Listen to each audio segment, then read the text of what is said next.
You don't want to be every time, no. I would like to personally welcome you to Man Hour After Dark. Say that thing. Why I bring you the host, Mike, Buck, and Cone. You know who's coming to the stage. Sports talk than what you about to hear right here. I second that. Go. You know that that's us when we talking about sports. Giving you facts on the field to the core. Tune in, we need the support. 1 hour too short, then listen some more. On all your stations, not dropping no music. Starts like Adidas, but Nike just do it. Down 4 in the 4th, we go for the win. Michael 2 seconds, we taking it in. Buck, Mike, and Combs, you know what's going on. Man, now we're After Dark, no LA, we the big spark. No 4th and inches won't cut you short. Got the best talking, it's all sports. Buzzing more than buzzer beaters. We coming live, all 3 speakers go.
Show on the planet. Man Hour Nation, rise up. Yeah, ayy, let's go. Hitting that gridiron, we going hard, we running the plays. You know the vibe, only the strong survive. Gotta keep your head in the game. Talking NFL, uncut, straight raw. Steady bringing that sauce. We about to take off, get it hype. This Man Hour Sport Talk. Yeah, from the quarterback to the lineman. Everybody bringing heat. You don't really wanna try them. Hey, who gon' win? It's a battle of the giants. This show is the flyest. Nobody can deny it. This is Man Hour. Sport Talk. Man Hour. Sport Talk. What team you reppin'? We keep it interesting. Who caught another down? Who got that interception? This is Man Hour. Sport Talk. Man Hour. Sport Talk. What team you reppin'? We keep it interesting. Who caught another down? Who got that interception? Let's go. What is up, Man Hour Nation? Michael Buckeye, the Man Hour Show, manhourradio.com. Check out the merchandise page, of course. Check out the blog section as well. But most importantly, guys, share this live stream with a couple friends. Share this live stream with your mom, with your girlfriend, with your boyfriend, with your significant other, with your grandma, because sharing is caring at the end of the day.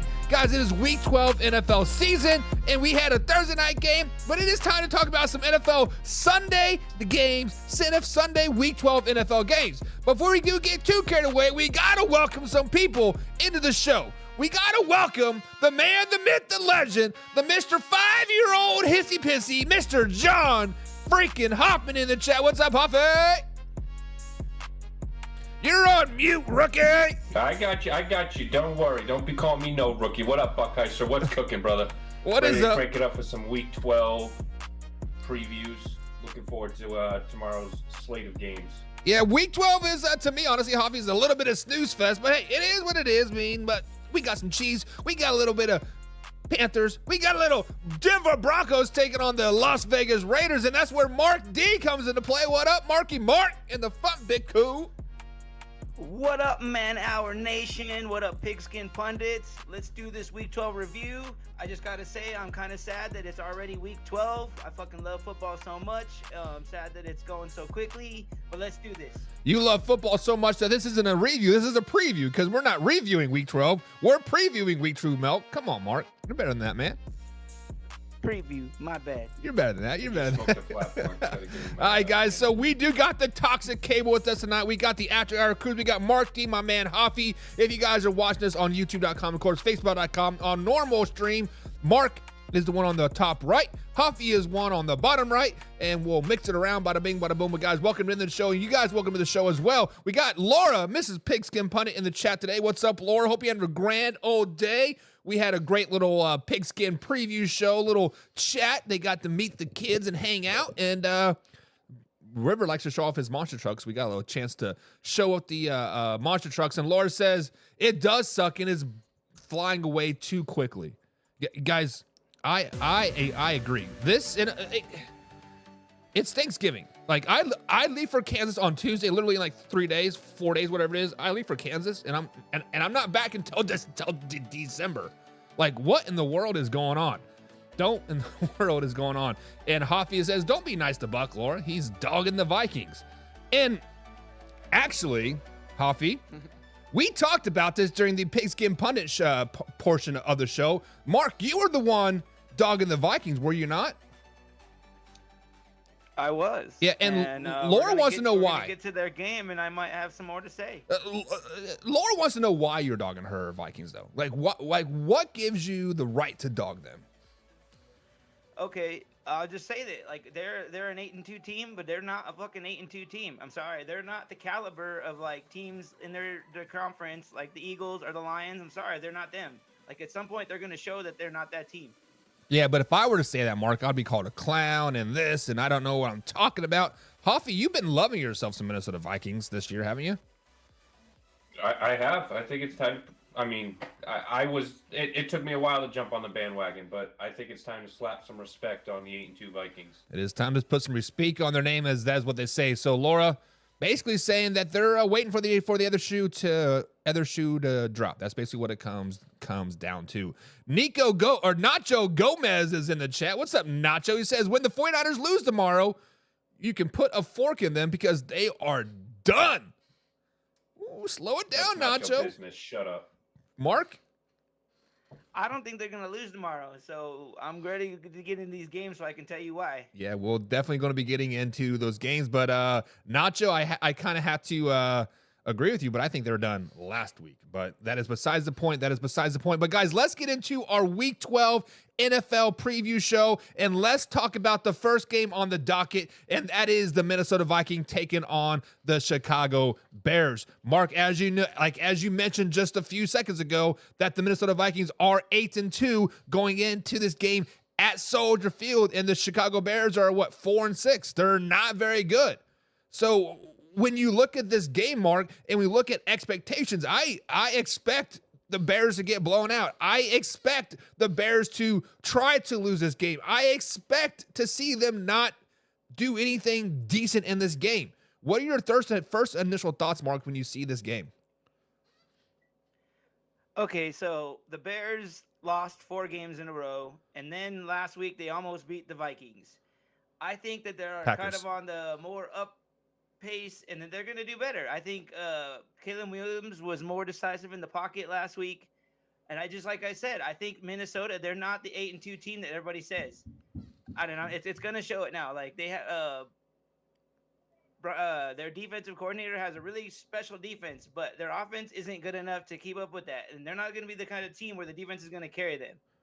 Yeah, and then Brian Flores is the defensive coordinator name that you were looking for. He has been doing a hell of a job. Many people are expecting him to have a head coaching job this next season. I said he's not. Slow it down, baby.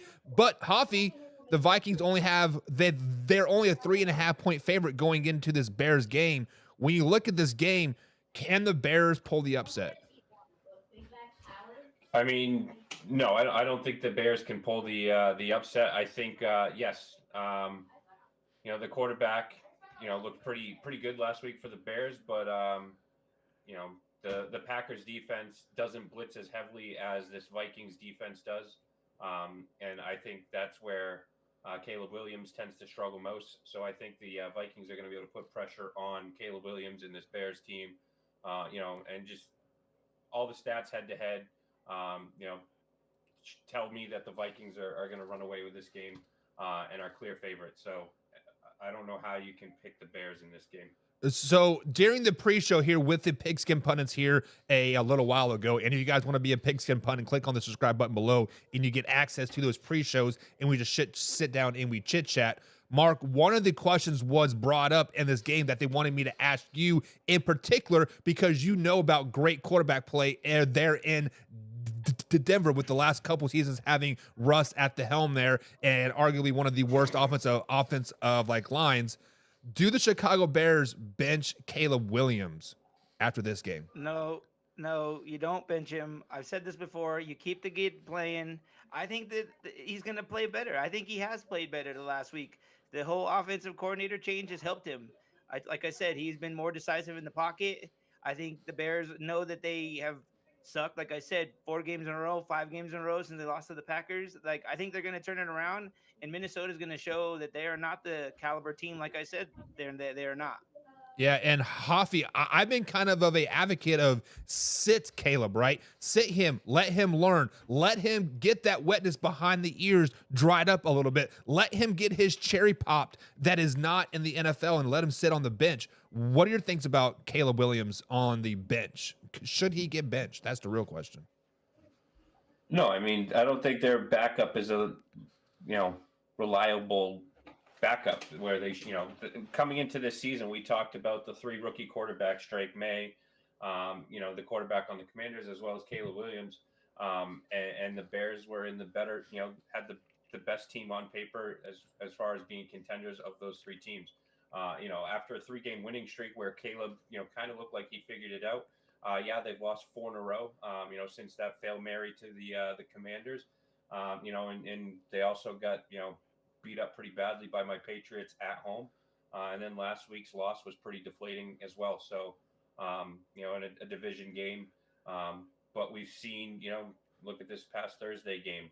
We had the Browns go in and beat a Steelers team. And, that's a team that nobody probably thought was going to, be able to pull that win off.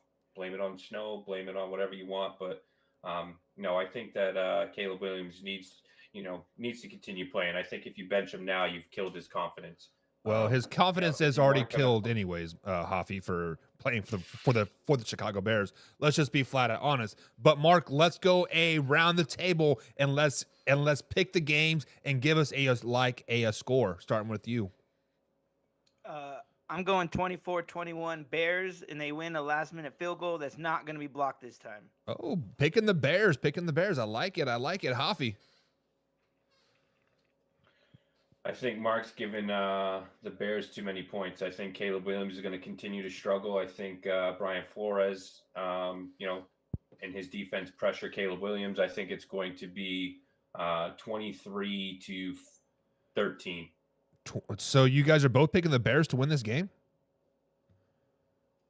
No, I'm picking the Vikings. Oh, you're picking the Vikings. Okay. So we got the Vikings and we got the Bears. I am the tiebreaker. And, I've been on the Minnesota Vikings hard this year as well. And I said it would not shock me one bit, Mark, if the Vikings lose every game from here on out. 7-game losing streak would not shock me one bit.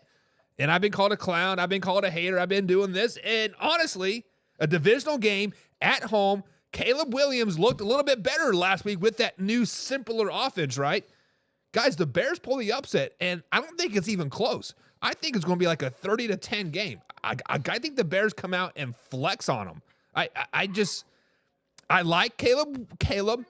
I don't think he is a bust, and people have been giving him this bust label since day one. I just think they're looking for that hot take, like, I told you so. I called him a bust back in June or July. But, Mark, I don't know why I'm agreeing with you on this, because I like the Bears, and every time we pick the same, we get it wrong. but I like the Bears. I for some reason, I like the Bears. So, guys, let's see what the people are saying over here in the comments below. Kevin Cummings is saying 28-10 Minnesota Vikings.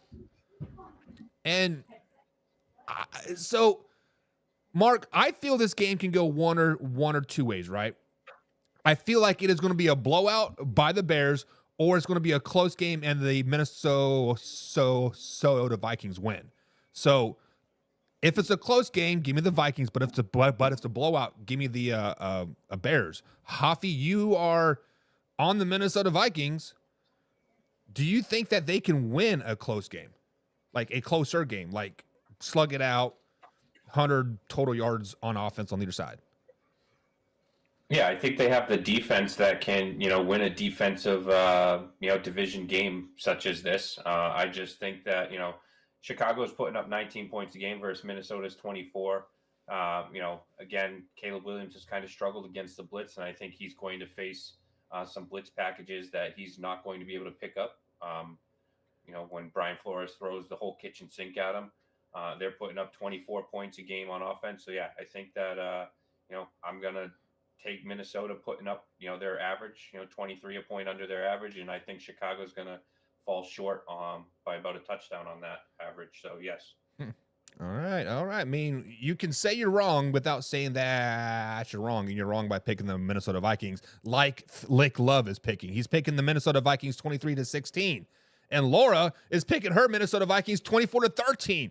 So everybody's kind of picking about that 24-plus point range for the Vikings in a low-scoring game for the Chicago Bears. And Nacho Gomez says, I like the Vikings because of the defense.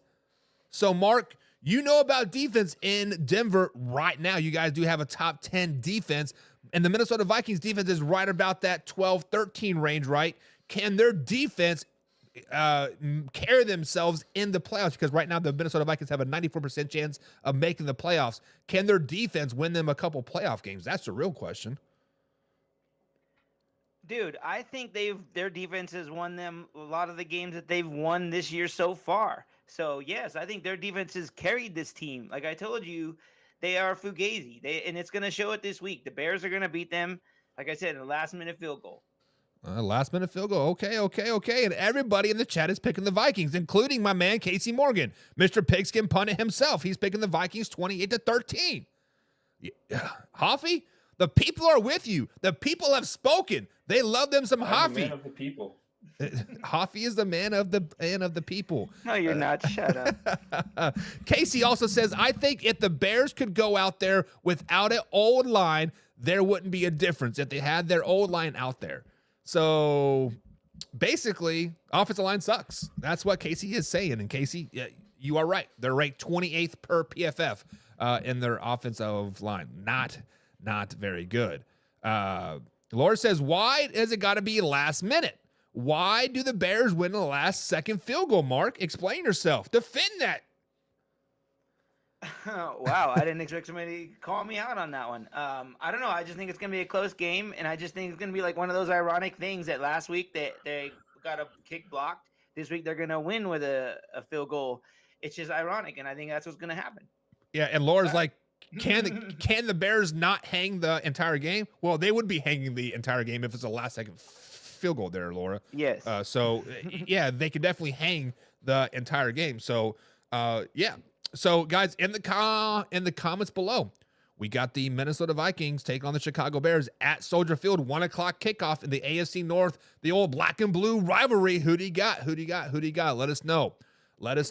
Next up on the docket, guys, we do have the Detroit Lions, 9-1 on this season, 5-0 on the road, taking on the Indianapolis Colts, which is 5-6, and they're 3-2 at home so far this season. The Colts have put Anthony Richardson back in. He did lead the Colts over the victory over the Jets at the last second kind of go-ahead field goal when he lowered his shoulder and laid the boom on the Jets defenders last weekend. But the Detroit Lions are favored by 8 points in this game and an over-under of 50.5 points. So, Mark, when you look at this game, the Detroit Lions, arguably one of the best teams in the NFL, 4th in my NFL power rankings. Can they go out there and flex on another bad team like the Indianapolis Colts, or will it be a close game? I expect. You know what? First off, let me say, last week when when we were doing the power rankings, I should have said, dude, the Lions are the best team in the league. They should be number one, and they're so good, dude. They should be number one and number two. Jesus. Just saying. I think that they're that type of team this year. They've beat a gauntlet of teams, and then they've gone around and they've smacked some teams around and totally blew them out. I think they're the best team in the league, and I think they're going to continue to do this against Indianapolis. I know Anthony Richardson looked better last week. He's kind of getting them in more of a rhythm, but he's still that quarterback that he can throw a 40-yard dime, and then he can't even throw a 40-yard pass. It boggles my mind, and I just see Detroit having another game, and it's going to be another 40-plus game. I'm going 42-20 Lions. Yeah, it's wow. That is a tough score, Mark. And Friday, I spoke about this game a little bit, Hoffy, and I said it would not shock me one bit if the Indianapolis Colts came out and won this game, because week 11, 12, 13, even 14 in the NFL season is a dog days of the NFL season. This game means nothing to the Detroit Lions one way or the other. It's not a division game. It's not even a conference game. It means nothing to them. But Hoffy, to me, I think this means everything to the Indianapolis Colts. Can the Colts pull the upset, Hoffy? Mute. I'm trying to make sure my kids aren't disrupting our podcast here. You're good, man. I got you. But yeah, I expect the history to repeat itself. The Indianapolis Colts are 22-19-2 all time versus the Lions. The Colts are 5-6, and believe it or not, they're looking to climb into the AFC playoff contention. And they're going with their young gun, in Anthony Richardson at quarterback. He had his best NFL performance, in a win over the New York Jets last weekend. And we could say what we want about the New York Jets and Aaron Rodgers, but they have a pretty solid defense. The Colts have found an offensive identity in Anthony Richardson, as well as Jonathan Taylor and the run game. And with the injuries on the defensive side for the Lions, which you talked about on your power rankings as to why they weren't number one, that might give Indianapolis some opportunities to turn this game into a shootout and keep up with the Lions. Yeah, and I believe I think it was you, Mark, that texted the group that the Lions cornerback is now out as well. Is that what I heard? So yep. Who is out? I can't remember, dude. We send so many texts to each other, I can't remember. Yeah, well, I don't. It didn't look like a starter from the name of it, but they are down another guy from the looks of it, and the Detroit Lions already have 11 guys on defense on IR. Their defense is getting pretty thin. And Hoffy, you brought up history. Well, history is that the Indianapolis Colts are 4-1 versus the Detroit Lions the last 5 games. And it's been pretty high scoring games. It's been 30 plus damn near in every game except for one game when the Detroit Lions only scored 9. That was the 2 games ago, if I'm not mistaken. And if I'm not mistaken, if my memory serves me right from Friday, the Detroit Lions are 0-3 at Lucas Oil Stadium the last 5 matchups as well. So everything is kind of trending in the Colts way, right? In this trap game aspect. It's a Week 12 game. It matters nothing to the Detroit Lions. They're battling injuries. Anthony Richardson back, playing at an MVP level. People are loving them some Anthony Richardson. Mark, who wins this game and why? I told you, Detroit, they're going to roll again. They're going to beat them 42-20. 42-20. Hoffy, who wins this game and why?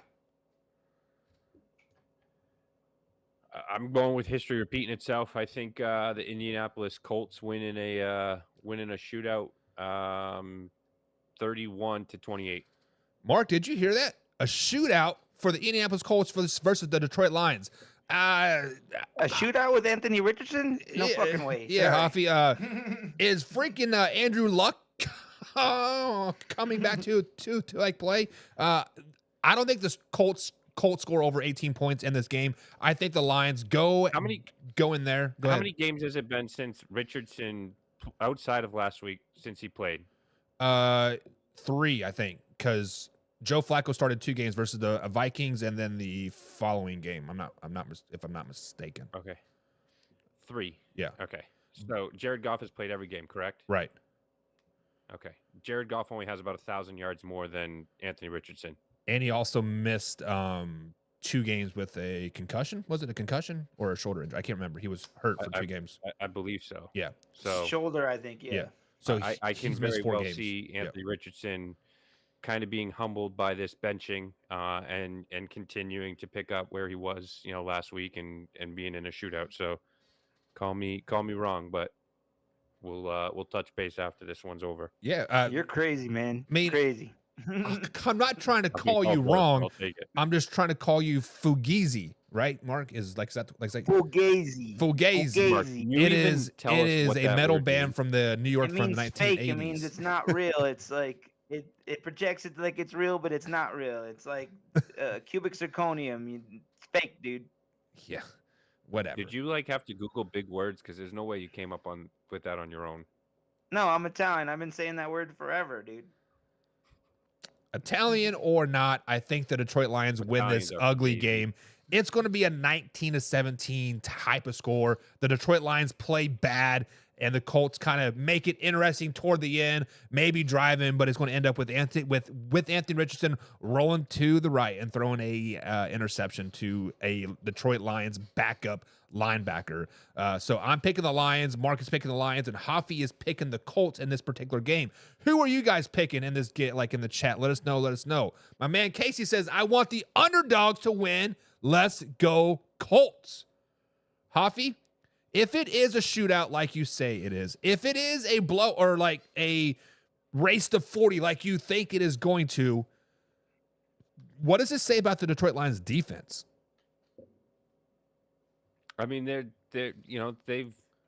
got a lot of injuries on defense, and you talked about it in the power rankings on why they're not a top team. You're going off of body of work as well as future body of work and injuries. So I don't like to say that you're right, but maybe this 1 week the Detroit Lions show that you're right. So Interesting. So Hoffy is giving me praises on that power rankings. Mark, I think Hoffy is waffling. Yeah. Just a little. he is. How's Hashtag that waffle.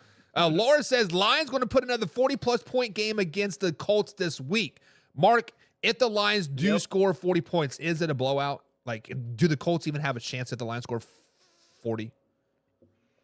I don't know. I think, like I said, my score 42-20, and I think the 20 points is mainly garbage time, dude. Okay, so you think 40 points is definitely going to be a blowout, 100%. So Yeah. tough.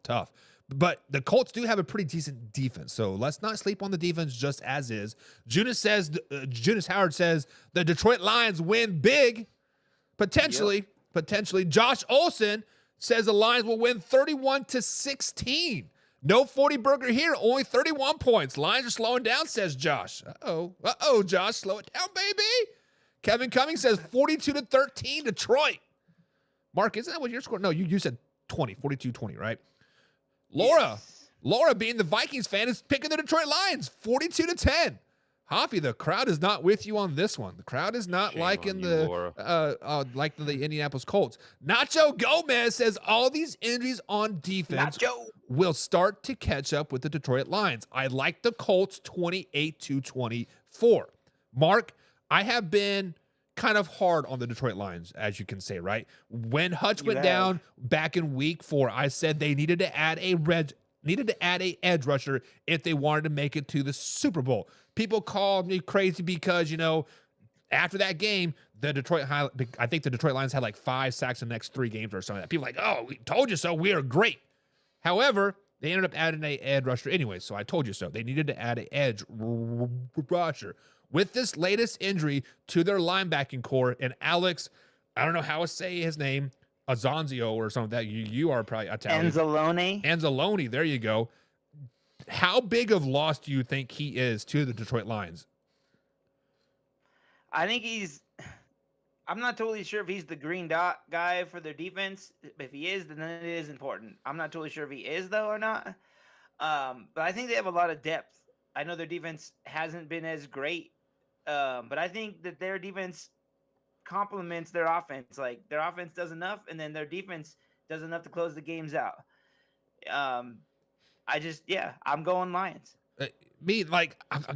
I'm not trying to sway your pick, but I'm just trying to say like, hey guys, I think this defensive issue is a big deal, and you guys need to realize that. And Detroit Lions are like, fans like, oh no, you're wrong, Buck. You're wrong. You're a hater. Go ahead, Hoffy. Their defensive secondary is their weakest link, and they're going to be out without Emmanuel Mosley, potentially with the pectoral injury. They're going to be without Ennis Rexstraw Jr. and without Terrion Arnold. Those are all 3 starters on their, in their secondary. So, yeah, Arnold was the one that was hurt that I told you about. Yeah. He's out with the groin. You have Rexstraw out with a hamstring. So, there's potential to be a shootout for the Colts, and that's where I'm, putting all my chips. Yeah, and people do not realize that what makes a great secondary is a great front seven, and your front seven is taking hit after hit after hit. So I definitely understand what you guys are saying. Casey is saying Indianapolis Colts 28-24, and Laura says, Hoffy, I love you like a brother and fuck you like a sister, but I've been impressed with the Detroit Lions this season. Me too. I've been on the Detroit Lions bandwagon all year saying they're going to upset your I don't even know if it's calling it an upset at this point, but they're going to beat your Chiefs in the Super Bowl. So I just think that this is the one week where they kind of falter a little bit, and then they'll come back to earth next week. Yeah, and I want you Detroit Lions fans to understand that sometimes you lose some games. You cannot win them all. You are not going to go 15-1 this season. or 16-1. It's just not going to happen. So slow it down, baby. Understand that. Slow it down, baby. So next up, guys, we do have the Indianapolis Colts taking on the Miami Dolphins. Hoffy, you're going to have to pick sides in this one. Whoa. Rewind that. Yeah. Yeah, rewind what? Patriots versus Dolphins. Yeah. You said Colts. Oh, my bad. I meant the Indianapolis Colts versus the Miami Dolphins. You are going to have to pick sides, Hoffy, on this particular one because the Miami Dolphins do have a 7.5-point favorite at home over the New England Patriots, which are 3-8 on the season. The Miami Dolphins are battling for that playoff spot still at 4-6, trying to steal it away from the Denver Broncos in that 7th seed. Nope. Mark, you've been kind of down on the Miami Dolphins all season long, and I don't know if it's because of Tua. I don't know if it's because of the Tyreek Hill. I don't know if they touched your sister in the wrong way. Who wins this game, Mark? Can the Miami Dolphins kind of make a run and stay hot toward the end of the season? I didn't realize I have been down on the Dolphins. I thought I've been pretty neutral about them because I really like Mike McDaniel.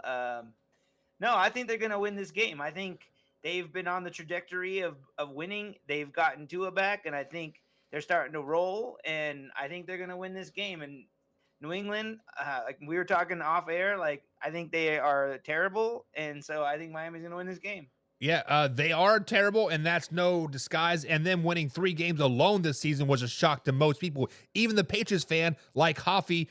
Hoffy, are you an English fan right now, or are you still a Miami fan? Have you switched back and forth yet? But with that being said, Hoffy, can your New England Patriots, your silver, beautiful chrome helmet that you have right by you, can they upset the Miami Dolphins and lose their top overall pick? Let's be honest. Miami's been an absolute house of horrors for the Patriots. I think they're 17-42, if I recall, in the Magic City, if you want to call it that. They are 13-24 at Hard Rock Stadium since it opened in 1987. And especially of late, they've had some pretty incredible defeating losses. Some deflating losses, no pun intended. I'm still haunted by the 2018. Whatever you want to call that, with putting Gronkowski down at the 1-yard line, and that was great. Tua was undefeated against the Patriots. Since his return, he's completed 101 of 130 passes for 78%, 960 yards, 7 touchdowns, 1 interception. To pick the Patriots in this one would be crazy and stupid. But I'm both. Give me the Patriots. You're giving the Patriots. Okay. So Hoffy is picking the Patriots.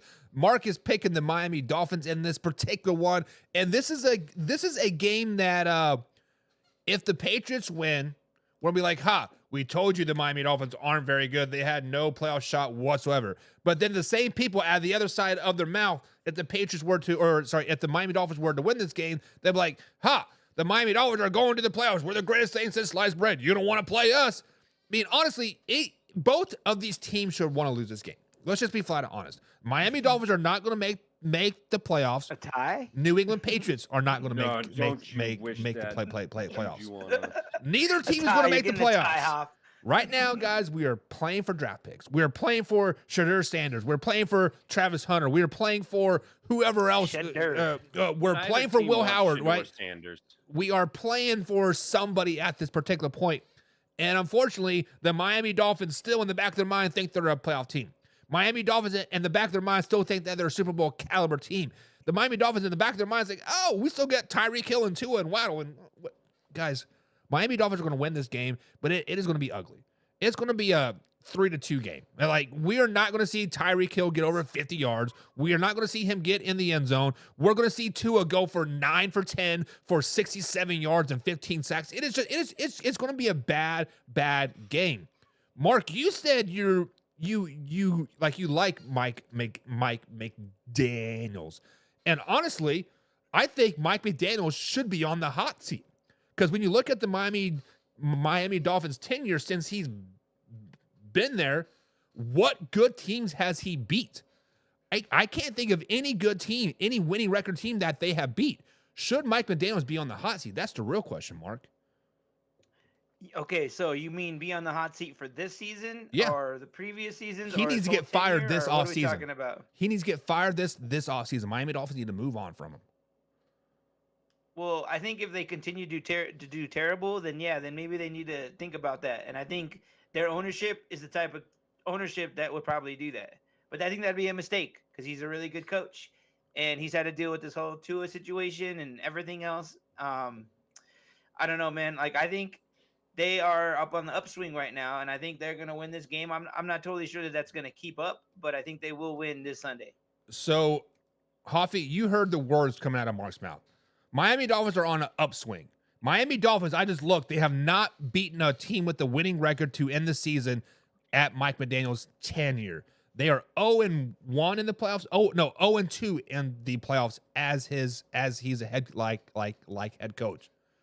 How do you see that as an upswing, Hoffy, as a Miami Dolphins fan? Don't be putting words in my mouth. I'm no Dolphins fan. Do you or do you not have a Tua jersey? I'm at upswing, like they won the last 2 games in a row, so they're they're on the positive streak. Yeah, but you got the Patriots coming into town, and you have a healthy Gonzalez, who last time he faced off against Hill, he held him to 3 receptions, 55 yards back in week 5. The Patriots secondary did pretty well as well, smothering the Miami pass catchers, and it was only a 15-10 loss. That was in New England.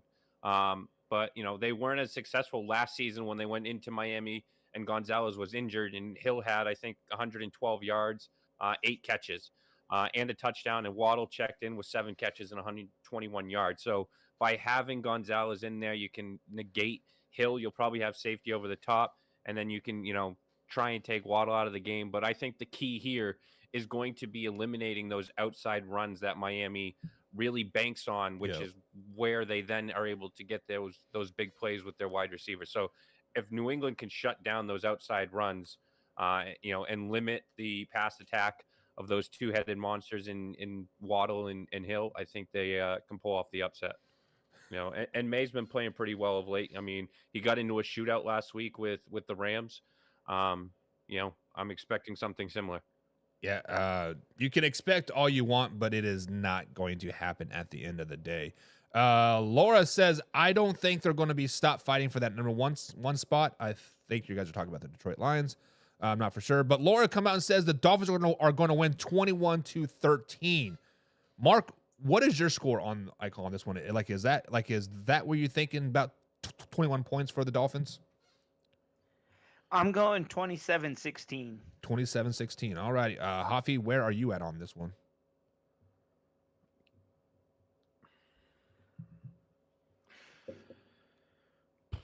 (24-21) Patriots. Patriots. 24-21 Patriots. And I'm thinking about 21-10 Miami Dolphins in this particular one. Kevin says Patriots win. Bills win the division. Patriots win 17-13. So basically, Kevin is a Buffalo Bills fan, guys, and he has alternative motives in this game.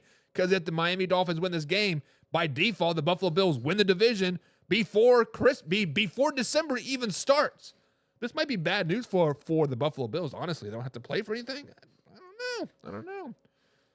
Casey Morgan says Miami needs to get this win to keep the season going. Pats are just happy to be in warm weather. Is it snowing up there, Huffy? Not yet. Not yet. Is it supposed to? It's supposed to get nasty. This coming week, yeah, we're supposed to be getting. I think what hit Cleveland is making its way up here. Gotcha. That what's it called? The bomb cyclone or whatever the people are calling it.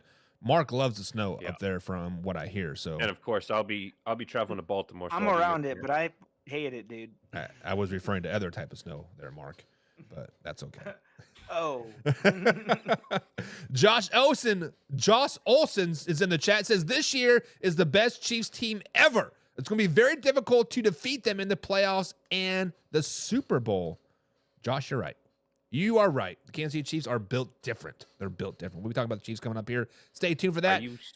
Casey says, only if the offense gets their head out of their asses. Meaning the Miami Dolphins. The Miami Dolphins offense was struggling because they had Skylar Thompson in there from the Kansas State University. I got my Kansas State helmet right there. I'm a K-State alum. I played for K-State, but Skylar Thompson just isn't the guy. And who else do they have? They had Snoop Huntley. They had did they have another quarterback like at some point too? Was that Todd Bowles? I don't know who they had, but they had everybody, right? They had everybody. Casey says the 2023 Dolphins are the 2024 Lions. Meaning the Lions will be a first-round exit. Uh-oh, slow it down, baby. Huffy, Casey's got a question for you. He says, did that Tua jersey come with a helmet? Yeah, that's the helmet I sent your way after your power rankings, because I'm pretty sure you need to be tested for CTE. I definitely got it. Let's just be honest. I had about 7 concussions, so definitely been there, done that. Nacho says, May looked good last week against the Rams. I like the Patriots 31-21. So, guys, come on. When's the last time the Patriots have beaten Miami in Miami? Really? Like, it's been fucking years. Come on, let's be real, people. Hoffy, didn't you say it's been like 12 straight games? Was it 12 straight games? 12? Yeah, it's going to keep going. 13-24 at Hard Rock Stadium since it opened in 1987. So they're like at a 300 winning percentage. Not very good. Not very good. But, Hoffy, this is a question for you. Because if the Patriots win this game, that moves them to what, 4-7 on the season? 4-6? Whatever. They have 4 wins now, right? People are starting to get a little bit of confidence in Gerard Mayo at this particular point. Wasn't it just 4 weeks ago, when like Mayo was calling his team like soft and this and this and this? And I think you were the one saying that they should fire him. Does this little bit I did not. I'm a Mayo fan. You are a Mayo fan. So you think this 4-5 win season? I got a jersey in my closet from his time with the Patriots as their, defensive captain. So you're saying this is a good thing for the Patriots to like win this game? No, I want them to lose. I want Hunter. I want a dual threat in Gonzalez and Hunter in the defensive backfield. So no, you're not getting Hunter, dude. Prime's not letting Hunter go to New England, dude. Come on, it's not happening. Prime doesn't have a choice. Yeah. Kevin will get in a fear. Prime's like his dad, dude. It's gonna happen. He's not letting him go to New England. Neither of those kids are going to somewhere shitty. Prime's got money and he can take care of his son Shador and pick where he goes, but he's not going to get in the way of Hunter, who's trying to make money. His family doesn't have money, so I don't think he's going to interfere with that. And Hunter, like I said, he's come out and said he wants to be a Patriot, and he would not wear the number 12 because there's too much legacy in it. And that's the only team that he would not wear number 12 for. Otherwise, he has to wear number 12. Jeez. No ego at all there, huh? Kevin says that the Buffalo Bills are going to win the division on their bye. That is tough, right? Casey Morgan says, I am a Chiefs fan, and I'm just not delusional. The offense is clicking. Isn't clicking. Okay, my bad. All right, guys. He fixed it in the next comment. I see it. All right, so we got Patriots versus Dolphins. I'm picking the Dolphins. Mark's picking the Dolphins, and Hoffy is picking the Patriots like a bum that he is. Moving on. Next up, we have the Tampa Bay Buccaneers sitting at 4-6 on the season, fresh off their bye week, getting back, or it's just the second game back from their bye week. Mike Evans is questionable going into this game, actually been listed as doubtful now. Playing on the 2-8 New York Giants, freshly releasing Daniel Jones is starting Tommy DeVito now for the New York Football Giants. When we look at this game, a lot of these Week 12 games are a lot of teams that should be losing. But we all know about the New York Giants. They don't know how to lose. They don't know how to win, and they don't know how to lose. So they're probably going to end up pulling this game out somehow, some way. But Mark, when you look at this game, what are you looking for in this game? I'm looking for Mike Evans returning. That's a big key for them. Another piece for Baker. Like, I think that their offense is rolling when he's in the lineup. So him coming back is huge for them, and I can see them winning. Hoffy, you know I've been a Tampa Bay fan for the last 2 seasons. I said last year they were going to make the playoffs and they're going to make a little bit of a run. They made the playoffs. They didn't really make too big of a run. Yes, they beat the Eagles, but then they got walloped by the Lions. Was it the following week or whatever it was? I'm not for sure. But this season, I think they're going to make a run. They have one of the easiest schedules remaining, and I expect them to wallop the Giants and that good defense. Could you kind of see the same thing happening? No, I think Tommy DeVito is he's going to have a nice homemade meal from his mom tonight. He's going to sleep in his own bed. Salami. Yeah, down in he's going to be sleeping in his own bed in his parents' basement. And Tommy DeVito is going to shock the world tomorrow. He's got a passer rating of 93.6, 913 yards in 6 games, 7 touchdowns, 1 interception in his 6 games as a starter. I think the Bucs secondary is their biggest weakness. And I think he's, going to be able to take advantage of that. And I think that, the Giants team they only have 1 interception all year. I think they're going to give Baker Mayfield some problems, believe it or not. And I think they'll force him into throwing 1 or 2 picks. And that's going to allow the Giants to pull off the upset. So, Mark, the one loss that the Detroit Lions have this season is to the Tampa Bay Buccaneers. This was when they were 100%. Defense was healthy. Offense was healthy. Since Chris Godwin has gone down, their offense seems to be struggling a little bit, right? They do have another weapon that they found in like Chris Otton, and I've been liking some Chris Otton. But the Giants secretly have a pretty good defense. Many people put Baker Mayfield as a top 5 quarterback, including myself. I actually put him as about number 7 in the quarterback ranking realm. Can Baker Mayfield actually cook against this Giants defense? I think so. I think once Mike Evans comes back, he's going to have that weapon Mike Evans is one of those guys that he's pretty much always open. Even if he's double covered, you throw it up, the guy's going to get it. And I think that's going to be the spark that they need for their offense to be better. And I don't think their offense has really been that bad. I think they've kind of leaned more on the run game, and their run game has been played really well. So I can see them rolling all over the Giants. The Giants are fucking terrible. Their defense is pretty good, but I don't see them doing shit against this offense. Yeah, and my bad, guys. His name is Cade Otton, not Chris Otton. I think I said Chris Otton. But Cade Otton has been balling pretty much the last 3 or 4 games. Baker Mayfield has been finding him the weapon pretty nicely. So, Mark, let's go around the horn. Give me a final score and prediction in this game. I'm going Tampa 24-17. 24-17. Hoffy.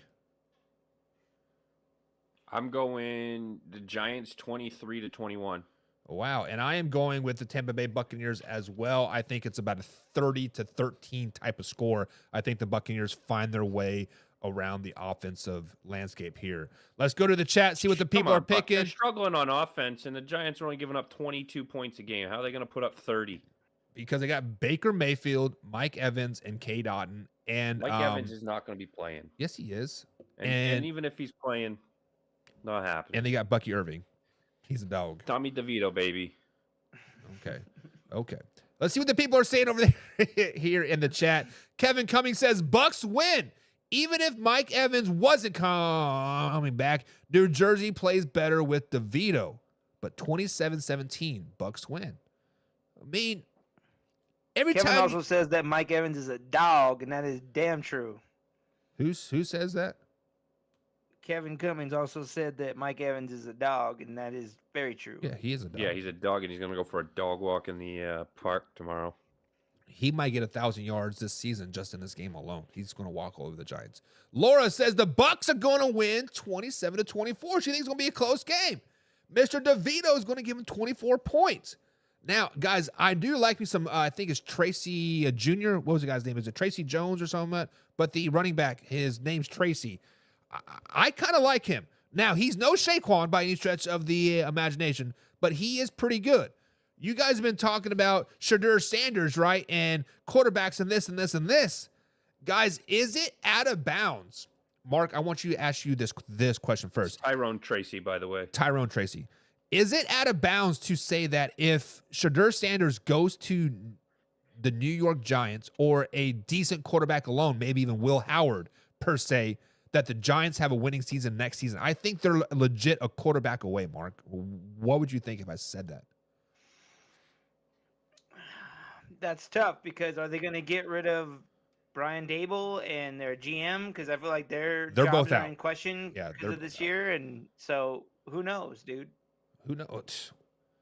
Hoffy? I don't think the problem's Dable, but I also don't think that Dion will allow Shedeur to go to the Giants. He's already said he doesn't want to go to a cold weather team. I mean, it's kind of the pot calling the kettle, black there when they're literally in Colorado. But yeah.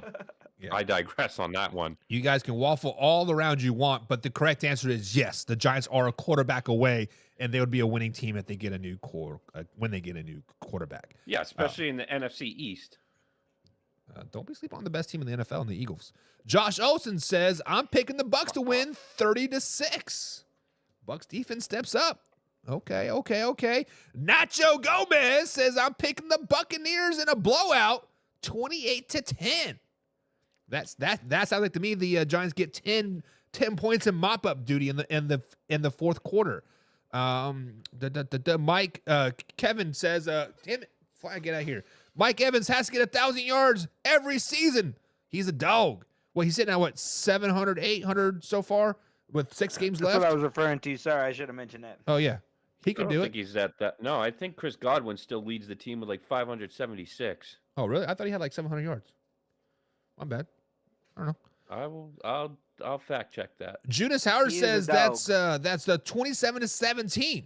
Junis, who are you picking? You picking the Giants? You picking the Buccaneers, man?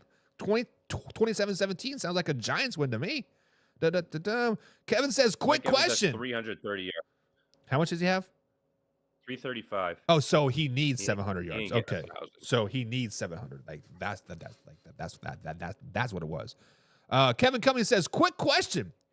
Do you guys think Daniel Jones gets signed by the Raiders? That is actually a question that we asked in the Pigskin Pundit chat earlier. And Mark, you are a Raider fan over there. We know you love you some Las Vegas Raiders. Does Daniel Jones get picked up by the Las Vegas Raiders? No. I recently read somewhere that they said that he wants to go somewhere. He's probably going to clear waivers because no team's going to want to pick up the money that's left over on his contract. So once he clears waivers, he can go to pretty much anywhere he wants. And he said that he doesn't want to go to any team that's struggling. He wants to go to a team that's in the playoffs and that has playoff, aspirations. And so he could possibly play. So I don't know what's going to happen, but I don't see him going to the Raiders. So I can tell you. Baby. Go ahead, Offie. My bad. Go ahead. Send him to Minnesota To take over for Sam Darnold and lead him to the playoffs. Oh yeah, lead him to the promised land. No, I actually heard that could be a possibility because Sam Darnold does have a shoulder injury, and they might need it for security reasons. Yeah, I think that's the only team that would be in playoff hunt that could potentially use him, even as a backup. I mean, any of the playoff teams could probably use him as a backup, but I think that's the most logical place for him if he wants to go somewhere where he's going to win. Other than that, I think the only place really that he would be a fit or potential to really play, I'm not sold on Bryce Young not being the answer for Carolina, so I don't think he would go there. But I could see him in, fighting with Levis in Houston or with the Raiders. Other than that, I think every team is kind of set on their quarterback position, or looking to see what they have in their starting quarterback right now. So I think those are the only two spots where he could start. But if he wants to be on a playoff team, his best opportunity to get a chance to play, I think, is in Minnesota. Yeah, and let's be honest, pending any injury to starting quarterback, if your team is in the playoff race right now, you have your starting quarterback. Let's just call a spade a spade. So to say he wants to go to a playoff team, he could be a My backup. thoughts were kind of Seattle because I don't think they have 100% confidence in Geno. He just signed a 4-year extension. He is perfectly fine. It's the coaching over there. It's the coaching. Kevin says, owner said Daboll isn't going anywhere. You know what, Kevin? That's all talk right now because he doesn't want them to like totally give up. But yeah, it's just playing ball. Mark, do you think Brian Daboll gets fired after the end of this season? Honestly, I don't. I think New York Giants ownership keeps them at least for next year because the owners already came out and said that he doesn't want to fire them. Their jobs are safe, and I think partly they did that is because they kind of rival the Jets because they're in the same town, same fucking stadium, and I think the Giants want to show that, hey, we're more stable ownership, so we're going to keep our guys. We're going to let them work. And because you guys trade coaches and fire GMs and coaches like all the fucking time, they're not going to do that. So I think they're at least safe for next year. Yeah, and if he's safe for next year, we're going to see Chicago Bears 2.0 rinse and repeat, right? Fire coaches after they bring in a quarterback. But yeah, Laura says Daboll's not the one that drafted Daniel Jones. In fact, when he came onto the team, I think they were looking to probably find a quarterback replacement. Yep. And Daniel Jones played himself into that starting position that first year and kind of tied their hands with it. I think if anyone's got to go or if anyone's the problem, it's the GM of the Giants, not the coaching. Yeah, he definitely. Did not anybody watch the NFL Hard Knocks with the whole offseason with the Giants? Like, Daboll was totally okay with them letting go of Saquon Barkley. They should have never done that. They should have fucking signed that guy. Like, Daniel Jones needed that guy to help him. I think when they were together, they actually played decent. And that was a huge mistake by the GM and the coach because the coach went along with it. So Brian Daboll's definitely an hot seat. Brian has to say that, though. He can't go after his GM like that. And, I mean, yes, I think Barkley you can disagree. Barkley's playing out of this world, but let's be honest. He hasn't been able to stay healthy, and I don't think that it was worth giving him the money when you're not going to compete. I think that, they knew that this year was going to be a struggle, and let's find out what we have on this team and start to, figure out where we need to build.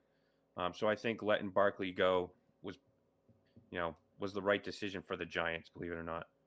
Yeah, and to be totally honest, if you flash back to when Brian Daboll first came in, what was it, 2021? The Giants were in a rebuild mode. Daniel Jones and Saquon Barkley led them into the playoffs. They thought they had their stuff built. So it is what it is. They beat the Vikings in Minnesota. Yeah. No, didn't. Yeah, you were right. You're right. Kevin Cummings says he has a 0 chance for playing for a playoff team. Exactly right. Nacho Gomez says nobody wants Daniel Jones. Vegas does. Las Vegas Raiders want Dak Prescott and Daniel Jones at the same time. Josh Olson says Sam Darnold is a good quarterback. I think he's underrated and underappreciated. Mark, you've been kind of a bad advocate or been dogging Sam Darnold. Is Sam Darnold underrated and underappreciated? No, he's definitely rated where he's at. Like, what season has he done good? This is the first season, really, as a starting cornerback that he's played well.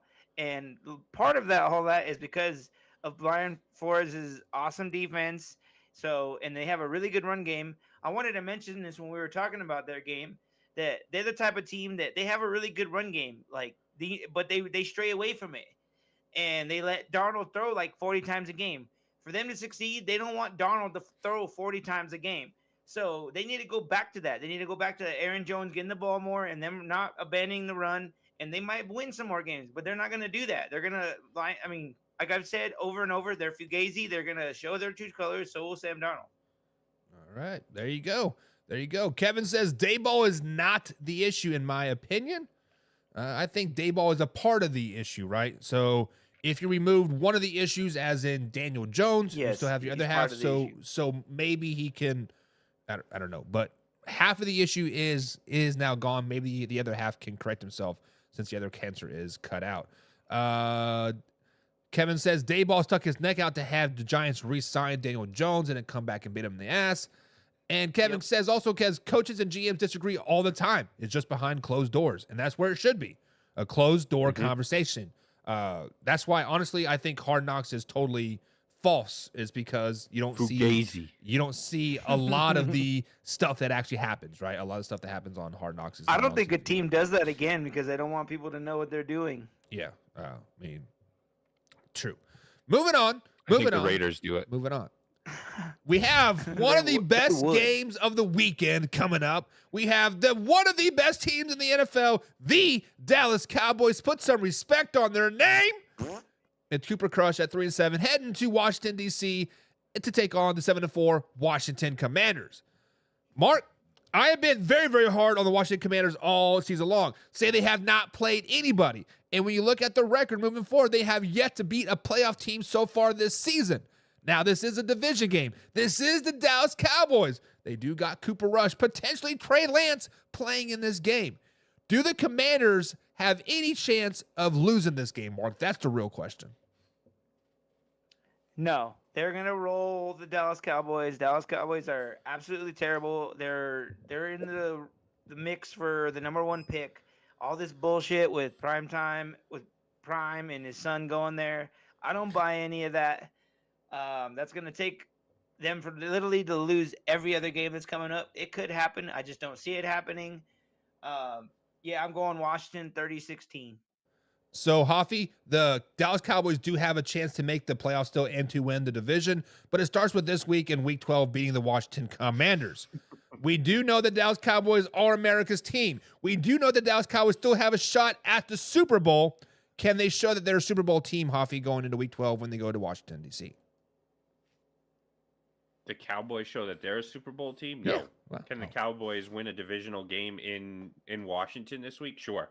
The Commanders' old as balls defense is giving up, 67% of the time that a team gets into the red zone versus the Commanders, they score a touchdown.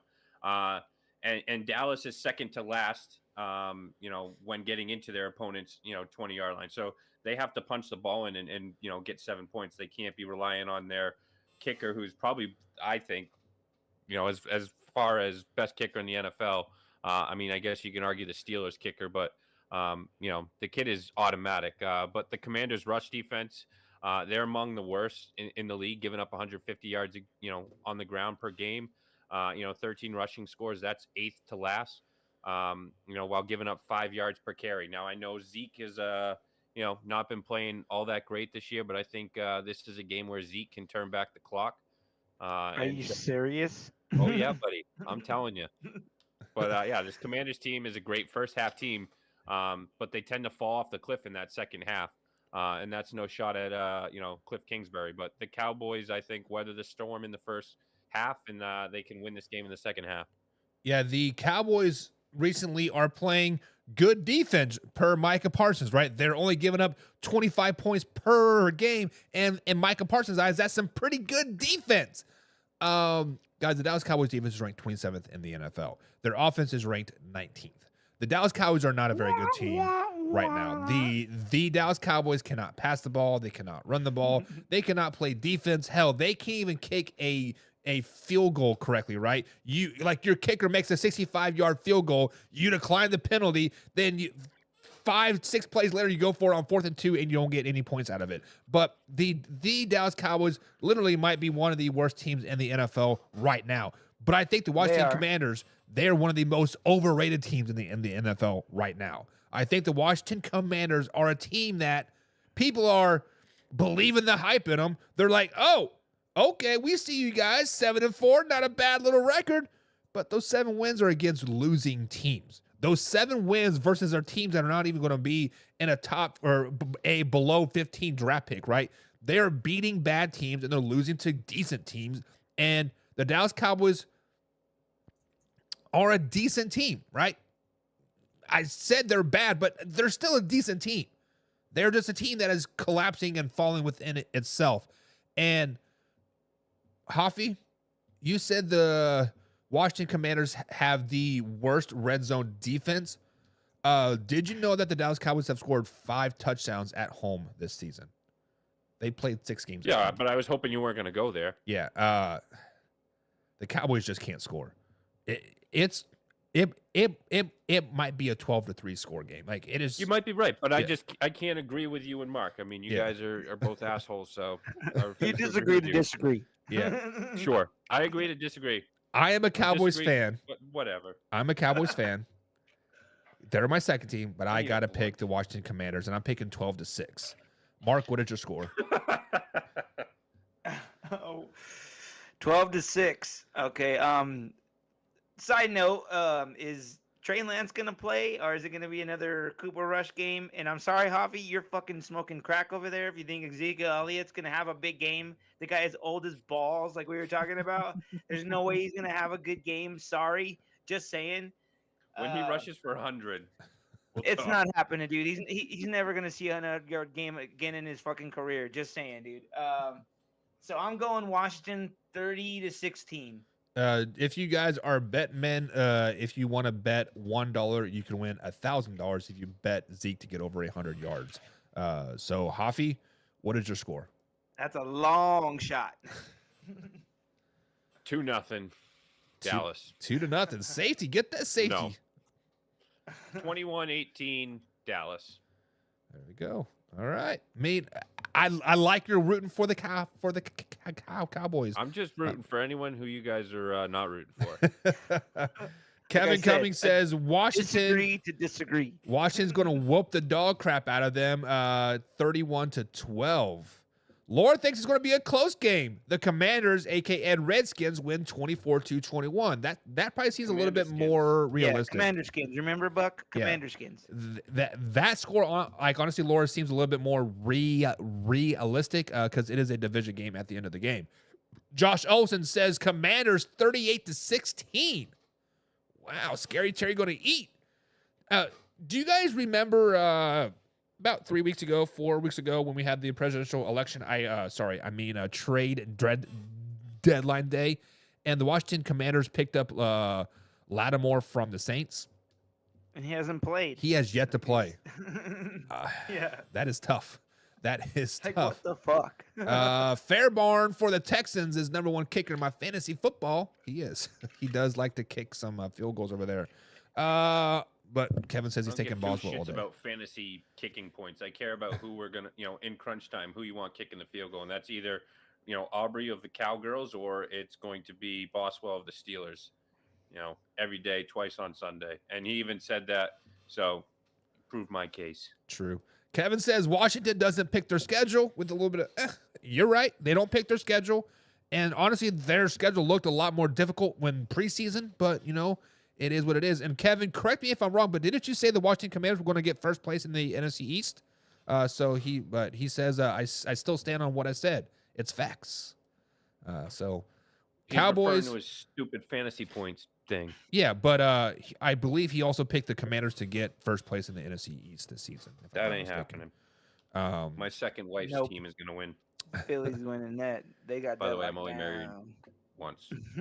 Nacho Gomez says Dallas has a 0% chance to win this game. He's picking Washington 30-9. 0.01. At least give them come on, give them something. It is a 10.5 point spread. So Washington is a double-digit spread on that one. That is ouchie. They'll at least cover the spread, all right? Yeah, they should. It is a division game, so 10 points with the division, that is tough. Speaking of covering the spread, the Kansas City Chiefs, they did drop their first game of the year last weekend versus the Buffalo Bills. You guys were trying to be hard on me, but I told you so, right? I told you so. But the Kansas City Chiefs are a 10.5. They're actually 11.5 point spread over the Carolina Panthers. Kansas City Chiefs 9-1, traveling to Charlotte, North Carolina, take on the 3-7 Carolina Panthers on a 2-game winning streak. Mark, can the Carolina Panthers pull the upset over the Kansas City Chiefs?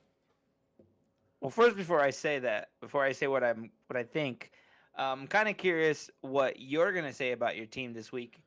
I think Kansas City is gonna win, but I think they've always been the type of team that they play with their food, where they're like, okay, it's the Panthers, our undefeated season just ended, whatever, big deal. Like, it's the Panthers, they're not that great.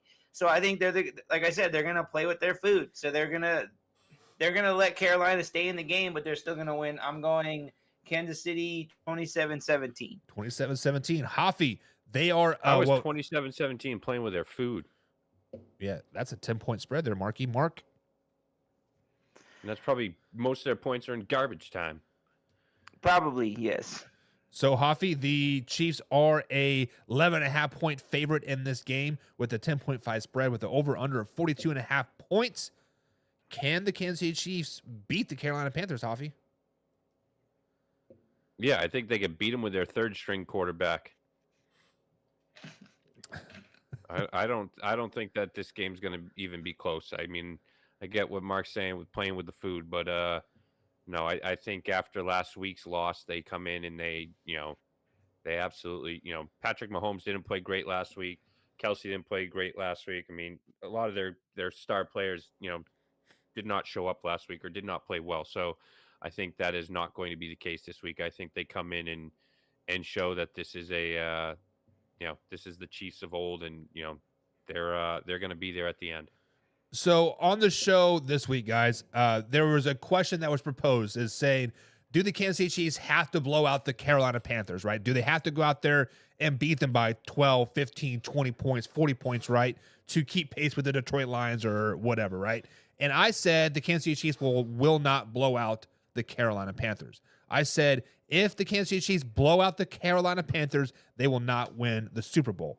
That is what I said, and I'm standing by it. I do not see a blowout whatsoever. I also see the Kansas City Chiefs having a hangover game, right? I see the Kansas City Chiefs looking down the road when they play the Las Vegas Raiders next Sunday, and they're also looking back saying, man, the Buffalo Bills beat us, right? Guys, they play on Friday.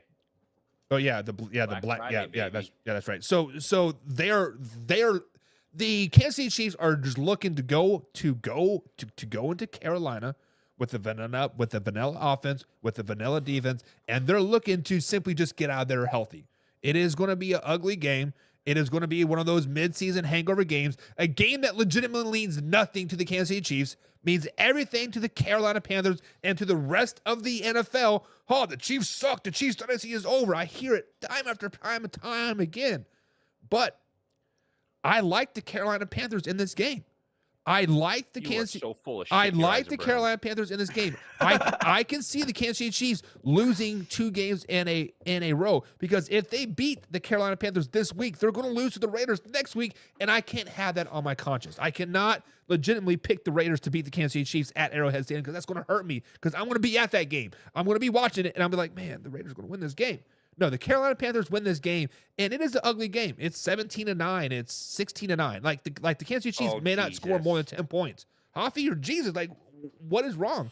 Tell me. Carolina's given up 31 points a game. There is no way that Patrick Mahomes and this Chiefs offense is only going to put up 9 points or single-digit points. They're gonna absolutely destroy. They could go in there with the Parkinson School for the Blind and still beat Carolina. How many times have the Kansas City Chiefs broke 30 points this year, Hoffy? One. I mean, yeah, but they're averaging 24 points a game. The Carolina. Their offense has definitely been less than, though.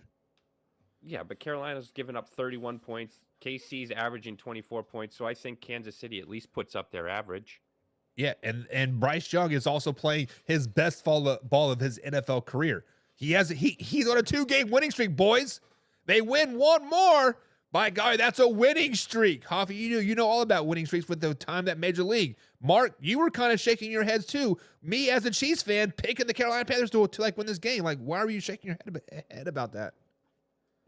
I'm shaking my head because I thought me and you were in agreement about we never pick against our team. No matter what you think, you always pick your team. And you're picking Carolina? Are you really picking Carolina? I'm being a realist. And I see a hangover game happening. I see a trap game happening. I actually said this back in June. Like, this is a trap game. This week 10 through week 14 are trap games versus the Kansas City Chiefs. And I see it. But people in the chat, they're saying, Laura's like, this is going to hurt. But Kansas City Chiefs 21-10. Laura hates her Kansas City Chiefs. I think it's just because it's my team, but she puked in her. She puked on herself like a little bit picking that game. Kevin Cummings says the Chiefs win 30-9. It will be close for like one quarter maybe. Josh Olson said the Chiefs win 27-13. Kevin says last week Buck said the Panthers were going to win. I did. I think the Panthers are going to win 17-9. I think it's going to be an ugly game. So, guys, any closing thoughts before we move on to the afternoon games? I got one question for you, Buck. You said that they're going to win this. No, you said they're going to lose to Carolina, right? Correct. But then you also said the Raiders were going to win 7. They're going to lose 7 in a row, right? Correct. Which means that so the 7th game losing would be to us, which is going to happen. So that means then they're going to play you. Well, and then, so does that mean that you lose to the Raiders too? No, I actually said the Raiders were going to lose 8 in a row. Actually, I think the Raiders' next win was when they played the Jaguars, which is like week 14, I think it is. So the Raiders will ultimately go on a 9-10 game losing streak. But I also said if we beat the Carolina Panthers this week, the Raiders will probably beat the Kansas City Chiefs at home. So, like, these next few weeks, whoever they lose to, whether it's the Panthers or Raiders or the Broncos the following week, that will be their lowest point of this season. So I still think the Kansas City Chiefs are going to lose 4 games this season. So, okay, got you. Does that clear it up, Hoffy? Do you have any questions? You look dazed and confused. Right, the Chiefs are going to lose next week to the Raiders, but they're not losing this week. They're not going to lose to the Raiders. Come on, get your head right. I hope they do. Moving on to the next one. This game is a default division championship game for the Houston Texans, because if they win this game, they do lock up the division over the Tennessee Titans. The Tennessee Titans guys will be starting Will Levis again this week. I misspoke. This is the last 1:00 game of the day, but we do have the Tennessee Titans with a 7.5 point favoritism in this game over the Houston Texans. I mean, the Houston Texans are supposed to win by 8 points. I should say Houston Texans 7-4 on the season. Tennessee Titans are 2-8 on the season. Mark, do the Texans have a shot in this game? Ultimately, yes. I think that they are going to win this game, but as of late, they haven't been playing well. In the games that they've won, they haven't really looked that great. I think I'm not totally sure what's going on. Maybe it's the defense that can't keep them in the games.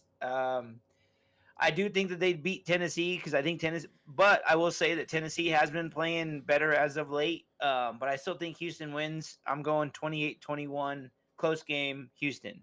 A lot of these 1:00 games, Hoffy, are teams that should be losing these games, right? Battling for that top NFL draft pick in 2025, and one of them being the Tennessee Titans. Will Levis is their starting quarterback. I do not think he's a starting quarterback moving forward. But Hoffy, one of my downs about the Houston Texans so far this season is their offensive line. The Tennessee Titans have one of the top defenses in the NFL, actually. Can the Tennessee Titans defense shut down the Houston Texans offense? Yeah, I mean, the Titans do rank first in the league in passing defense, and they're inside the top 5, inside top 5, pretty much all major categories against the pass. CJ Stroud, I think, has not been as dynamic as he was his rookie season.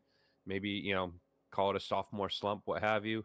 If the Titans secondary can hold up against, wide receivers, Nico Collins, Tank Dell, I think that they can force Stroud into making some mistakes and giving their offense a chance to keep up with them and, steal a divisional game. So, Mark, on one of the clips that I posted earlier this week saying that it was on contenders and pretenders, I said that the Houston Texans are pretenders. They're going to make the playoffs, but they're going to be pretenders. Whoever they play from the AFC West and the playoffs, whether it's the Chargers or if it is the Broncos, they're going to lose that first round game because of their defense. Many people are saying that the Texans have a top-ranked defense. With stats-wise, they do. They're ranked 5th in the NFL on their defense. How much faith do you have in the Houston Texans defense to carry them through the playoffs? Can they beat a team like the Chargers or the Ravens or the Broncos in the playoffs with their defense alone? I agree with you. I think part of the reason they're going to make the playoffs is because their fucking division is terrible, and they're the best of the worst in that division. So yeah, they'll get in. And I could see a team like us beating them. Like, honestly, like, I know you guys always call me a homer for my Broncos, but I think we're going to be a tough out if we get in the playoffs. So Houston, yeah, watch out. So Hoffy, you just said that Mark D's Denver Broncos are going to go up to 5th in the playoff rankings to battle the Houston Texans at 4th. But are the Houston Texans pretenders, Hoffy? Do you have faith in them in the playoffs at all? I have faith in them against every team outside of Kansas City, Baltimore, and Buffalo. Why? I think they can beat any other team with their defense. I think I like their coach. I think he's a solid coach, and I think he's got that Mike Tomlin effect where, people kind of buy into him. They like him. He's, the player's coach.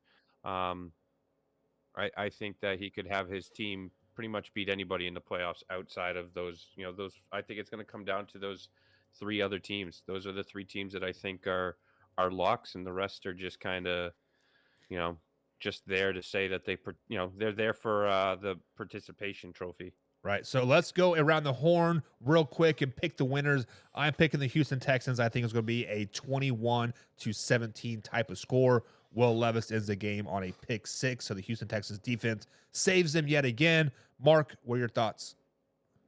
I think it's going to be close because it is a division game. We always say that division games are always like a wild card. You never know what's going to happen, and the teams know each other so well. So I think it will be close. I'm saying Houston 28-21. Hoffy, what about you? I mean, you guys both picked the Texans, so I can't steer away from what I've been doing all night, and that's telling you guys that you're wrong. So I'm going to go with the Titans 21-17. Oof, that would be breaking news because that just opens the door up for the Indianapolis Colts to win that division. That would be great news for all the Indianapolis Colts fans out there. Let's see what the people are saying over here in the chat. Laura's picking the Texans 24-17. Kevin is with you, Hoffy, picking the upset. Tennessee Titans, he says 17-14. That would be great. And of course, you guys are talking about the Raiders fans beating the Kansas City Chiefs, and they would come out of hiding. Yes, they would. They would also dog me for getting the 10-game losing streak wrong on that. Yep. Mr. Nacho Gozman says, I'm picking the Houston Texans 28-24. Guys, the Tennessee Titans defense is not that bad. They are sneakily pretty good, right? They did pick up the Kansas City Chiefs, L'Jarius Sneed, this offseason via trade. He's been dogging it this year, but he might pick it up. But Houston Texans take on the Tennessee Titans. Guys, let us know who you got in the comments below. Moving on to the 4 o'clock window at battle in the AFC West. We have the Denver Broncos sitting at 6-5 on the season, traveling to Las Vegas, Nevada to take on the Las Vegas Raiders, sitting at 2-8 on the season. If I remember correctly, Las Vegas Raiders fans, you were laughing at me when I told you guys would get 4 to 5 wins on the season. You guys would get 10 games losing in a row. I was laughed out of the building, but I want to say, ha! Told you so yet again. Mark, you are a Denver Broncos fan. You have deemed Bo Nix as the clear-cut rookie of the year, offensive rookie of the year. Can Bo Nix and the Denver Broncos continue their hot streak, continue their offensive firepower, and beat the mighty Las Vegas Raiders? Yes, they will. Let's be honest here. The Raiders are playing like shit. Like, they literally have Max Crosby and I'm drawing a blank on their other good player because that's how fucking shitty they are. Chandler Jones. No. Either way, I'm just saying their team. They're the type of team right now that they know that they're terrible, and all the guys are just putting on good tape, even though they know that their job might be jeopardy because they're a shit team. So I don't see the Raiders doing anything positive. I think they're going to put Gardner Minshew back in the game, which is good for us because we picked him up a couple of times last time we played him. So I'd be okay with that. I see Denver keep rolling. Our defense has been solid all year. They're going to shut down whatever offense they can dribble up, whatever it is. I see Bo keep playing at a high level. I think he's finally clicking. I read a stat that beginning of the season, his blitz rate against, his rating against the blitz rate was not as good, and now it's even better. So it just shows that he's getting better incrementally every game.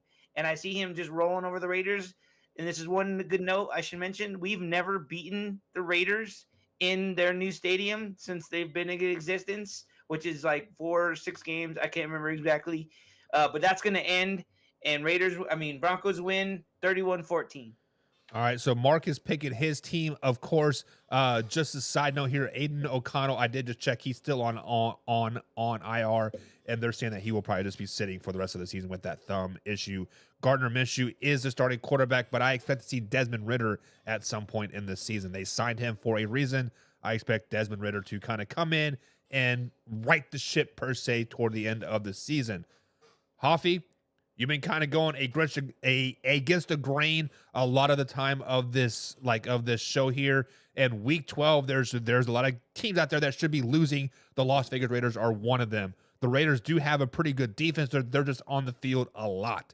They are actually on the field for about 80 snaps a game is about what their average is. So can the Las Vegas Raiders pull the upset, Hoffy, over the Denver Broncos?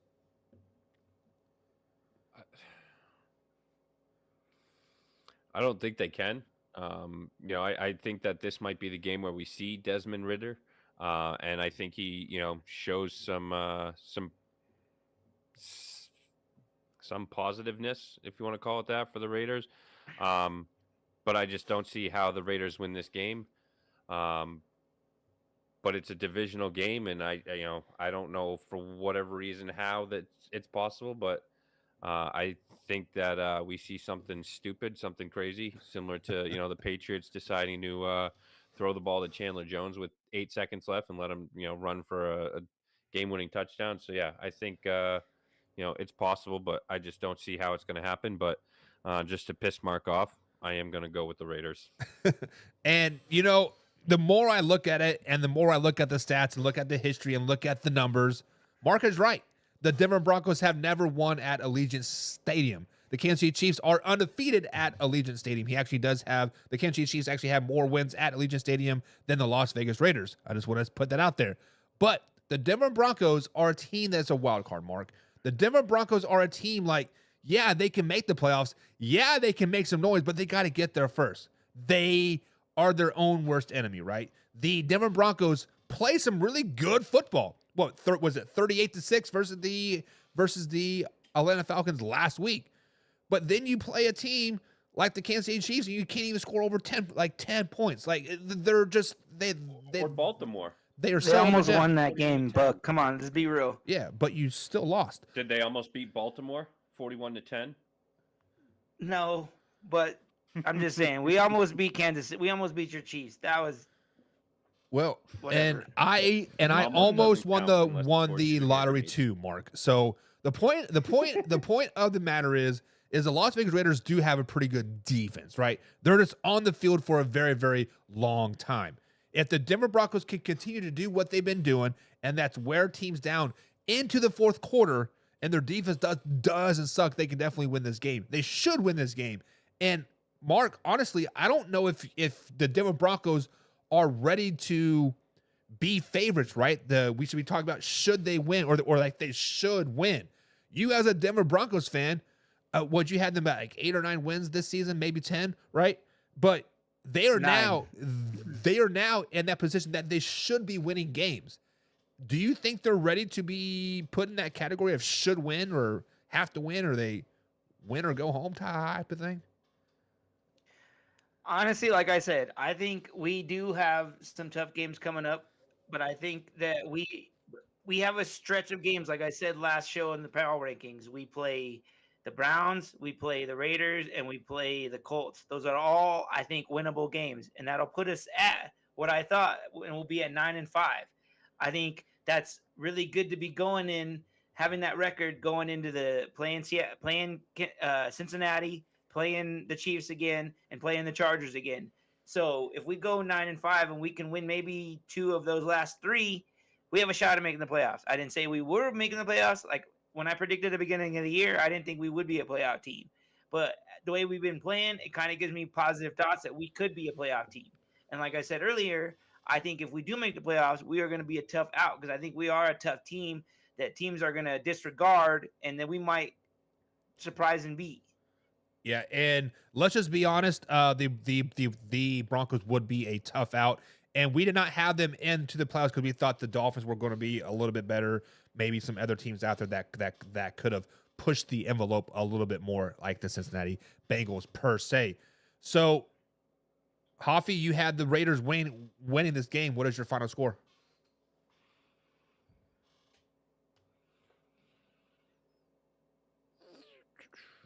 Five to 3. All right, Mark, what's your final score? No. 17-13. 17-13. That sounds pretty good. I'm going 31-14. Broncos roll. Wow. What was the Jet score? Was that 10-9? Yeah, let's go 9-8. I think that was like in pouring ass fucking rain. Come on, guys. Exactly. So in a nice clear dome stadium in Las Vegas, 9-8. Give me the Broncos. I do think the Broncos do win this game. The Raiders are just that bad, unfortunately. Let's see what the people are saying. Josh Olson is picking the Denver Broncos to win 24-16. Laura picking the upset, Hoffy, 14-13. Okay. Kevin Cummings says Broncos win 31-17. Bo Nick's going to have 350, 3 tutties.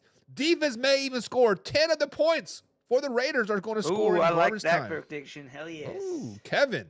Whoa, get off, baby. Slow down. Nacho says Nacho is picking the Denver Broncos 24-10. Raiders quarterback is a turnover machine.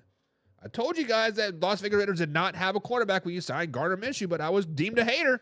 I was called a homer, and that's what Kevin just said. That Buck, way to make out the way to work in the Chiefs into the Denver Broncos and Raiders game. Hey, I do what I got to do, man. Do what I got to do. You did do that, you son of a bitch.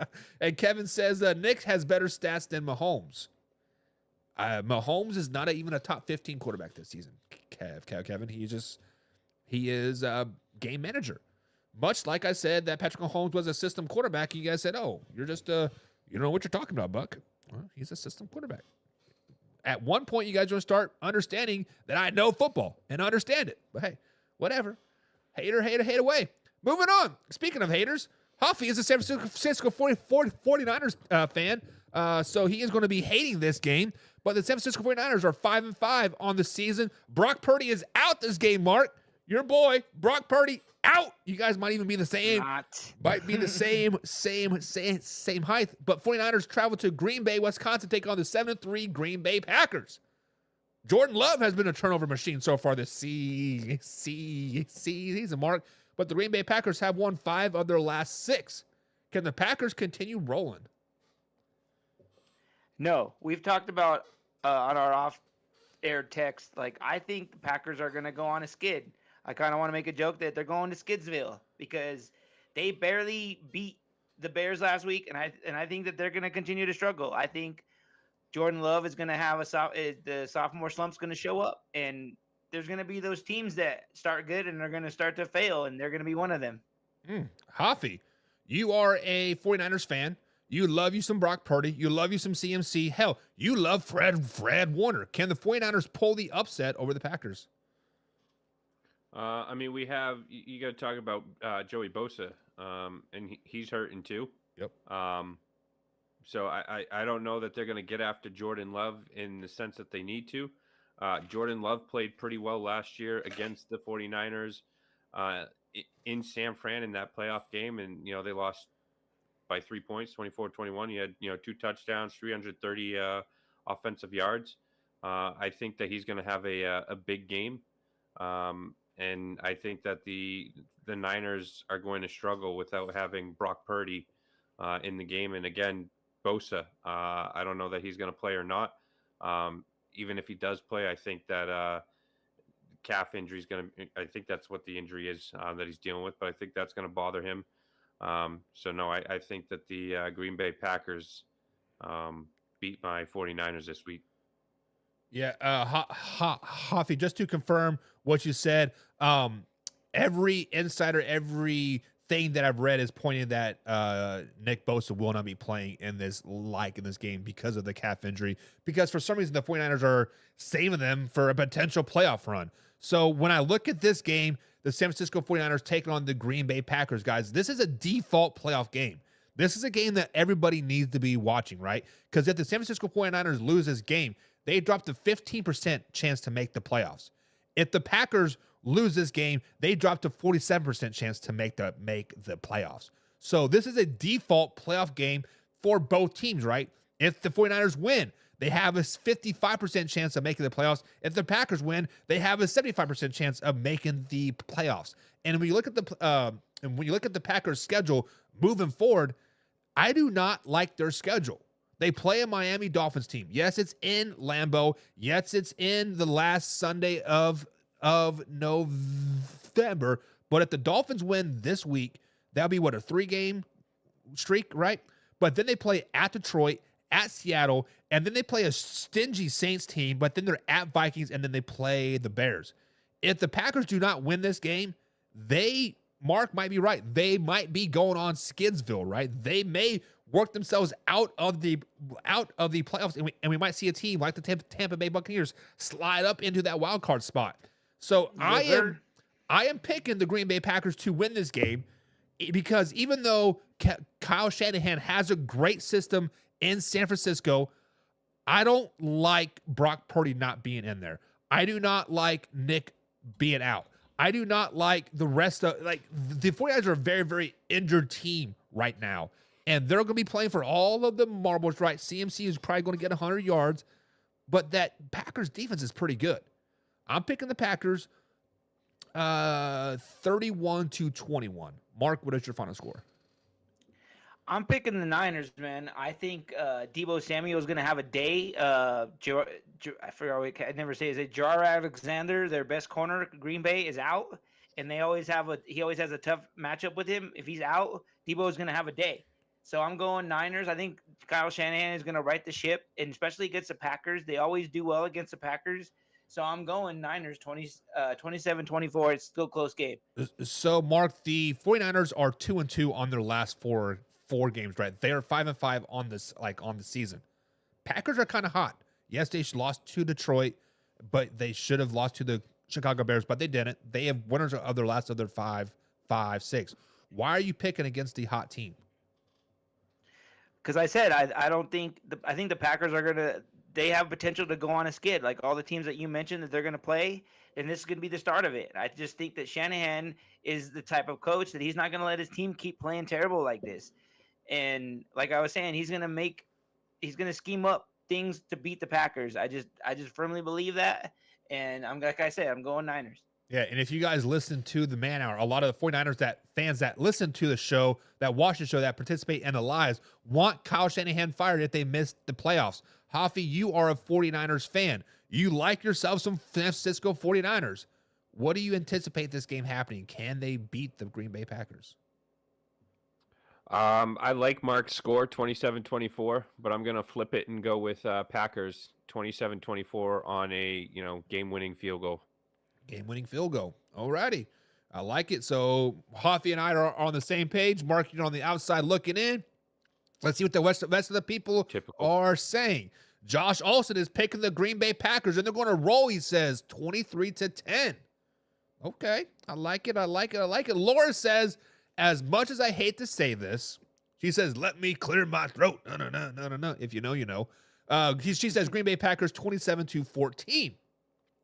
Kevin Cummings, Green Bay Packers 16-13. Nacho Gomez says, I'm picking the Green Bay Packers in a blowout, 31-10. And he says, do not forget to put the fork in the San Francisco 49ers. Mark, you are picking the 49ers to win this game. If they lose this game, they do drop to 5-6 on the season with a 13% chance to make the playoffs. Are they done if they lose? If they lose, yes, they are done. Put a fork in them. But I think also, remember how you talked about Jameis Winston? Remember they didn't have any film on him, and then they came out and they played really well. Right. Brandon Allen is in the same case. He's a decent quarterback. I saw him here in Denver, and he could be the type of quarterback and give him a spark for at least one game and win this game. Oof. Hafi, if your 49ers lose this game, like, are they done? Put a fork in them?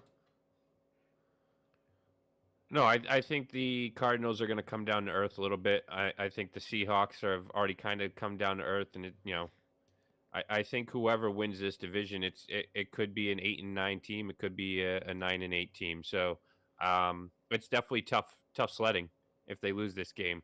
But no, I don't think this completely puts them out of contention. I think this NFC West this season is just it's a weird landscape. So It's we'll terrible. And to also just to reiterate what people are saying, I actually put a fork to the 49ers last week when they lost to the San Francisco, when they lost to the Seattle Seahawks after controlling like that game most of the game, and then Geno Smith came back and won that game.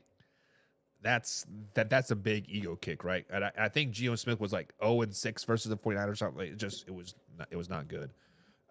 Kevin says the Niners will be losing next week. This is a must win for San Francisco. This is definitely a must win. Have to win this game. I would agree with that for sure. Kevin Cumming also says anyone who thinks CMC is going to be able to play as good as before the injury needs their heads examined. I concur. I actually think Mason is. They still need to run Mason. They don't need to shy away from him. Josh Olson says the Packers will finish the season 12-5. What? Okay. I like it.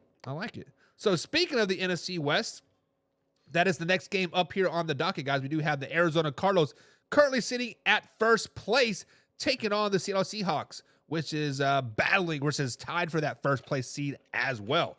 The Seahawks, guys, you said they're coming crashing back down to reality, and you also said that the Arizona Cardinals will be coming back down as well. The Cardinals do have a 1-point favorite in this game. They're 6-4 on the season, and the Seahawks are 5-5. I feel like the winner of this game will win the division. Mark, who do you think wins this game and why? I'm going Arizona. I think that they're still playing really hot right now. I think Kyler Murray is finally coming to his own, sort of. He always has been one of those quarterbacks that's kind of been up and down, but I think this year he's been solid. I kind of know because he's been my fantasy quarterback all year, and he's been helping me win my season. So, yes, the dude's been balling. And I think that Gannon, their coach, I think he's really good. I think he's perfect for them, even though I'm not a big fan of defensive-minded coaches. I think they're the team to beat in the NFC West. Just my opinion. I can see them continuing to roll. I'm going Arizona 23-20 in a close game. Yeah, and if you look at Kyler Murray, right, many people earlier this season said that Kyler Murray was playing at an MVP level despite the Arizona Cardinals starting 1-3, right? Their lone win over the hurt LA Rams. Since then, he says, Marvin Harrison Jr., it is not my job to get you open. It is not my job to get you the ball. Get yourself open, and you will get the ball. Since then, they are 5-1, winners of the 5 of 6. Their lone loss versus the Green Bay Packers at Lambeau Field, 34-13. Hoffy, the Cardinals are on a 4-game winning streak over the Chargers, Dolphins, Bears, and Jets. Most of the people, like Mark, are buying the Arizona Cardinals, but if you look at them, they really haven't beaten anybody. Is this a game for all the marbles? Hoffy, does the winner of this game win the NFC West? I mean, yes, they could, but I don't think this is the deciding game. I think that you could easily see the Cardinals, Seahawks, and 49ers all be in first place between now and the end of the season, and yet not be the team that ends up winning it anyways. I think the key to this game is going to be, Geno Smith. He's got 11 touchdowns and 11 interceptions on the season. So, if he cannot turn the ball over, something that Kyler Murray has done well with this year, 12 touchdowns to 3 interceptions, then yes, I think the Seahawks can win this game and, take over first place, and then they could lose next week, and you could have the 49ers or the Cardinals, come back into that top spot. But I think this is an important game for either team or for both teams if you really do want to win, because this is what's going to kind of get you control, especially the Cardinals. They win this game and they're going to have a 2-game, they'll be up 2 games on the Seahawks and 49ers. So definitely a big game for the Cardinals, because I think that, like you said, they haven't played anyone tough. And I think that they're going to kind of come down to earth here. Kyler Murray is going to get a little bit, bored with his Call of Duty game, and he's going to find himself getting himself into some trouble. Yeah, so with that being said, I'd like the Seahawks in this game. I like the Seahawks in this game because they are built to win in the postseason, right? They have a pretty good defense. It is no Legion of Doom. It is not the Legion of Doom 2.0, but they are a pretty good defense. They also got a nice little 1-2 running back combination in Kenneth Walker III and Zach Charbonnet is like is that how you say his name? I like that 1-2 punch. To top that off for you, Buck, it's going to be 45 degrees and pouring rain tomorrow. So there you go. So I'm picking the Seahawks to win this game. Geno Smith just doesn't have to suck, much like the Pittsburgh Steelers, right? He just doesn't have to suck. Give the ball to Kenneth. Give the ball to Zach. Let the defense eat. Don't worry about DK. Let him get mad on the sideline. Just get Tyler Lockett the ball over and over and over again, because he's my fantasy receiver and I'm tired of my losing streak. But get Tyler Lockett the ball. Let the defense eat. I'm picking the Seahawks to win this game 13-10. I think it's going to be a slug snooze fest in this afternoon game. Mark, what's your final score? Like I said, I'm going Niners. I mean, not Niners. I'm going the Cardinals. I think I want to just mention, Hoffy mentioned, like the division is still very winnable for any one of these teams. Right. They're Rams, Seahawks, 49ers are all 5-5. Cardinals are 1 game up with 6-4. And then now the Niners have to play the Seahawks, so one of them is going to win, have a win, and one will have a loss. So if the Cardinals win, that'll put them up another game. So this can kind of be the game the Cardinals can take away with the division. So yes, go Cardinals 23-20. And you also have to add that the Cardinals have already beaten the Rams and the 49ers head-to-head, so they do got that half game as well because of the tiebreaker. Hoffy, what is your final score? Yeah, I think the key to this game is the Seahawks pounding the ball with their two-headed monster, and I think that they win 16-13. All right, let's see what the people are saying here in the chat. Josh Olsen is saying the Cardinals win 27-21. Laura In the pouring rain is picking the Seahawks 27-21. Kevin picking the Seahawks 23-21.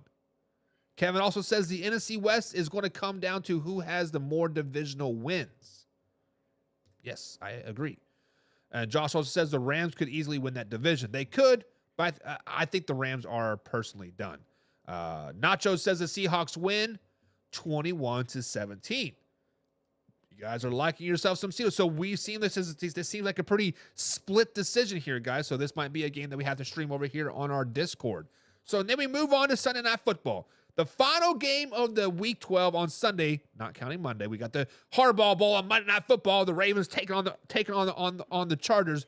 But we have the best team in the NFL, the Philadelphia Eagles. Put some respect on their name, sitting at 8-2, going into LA to take on the Rams, sitting at 5-5. Mark, you've been high on the Eagles for the last 3 or 4 weeks.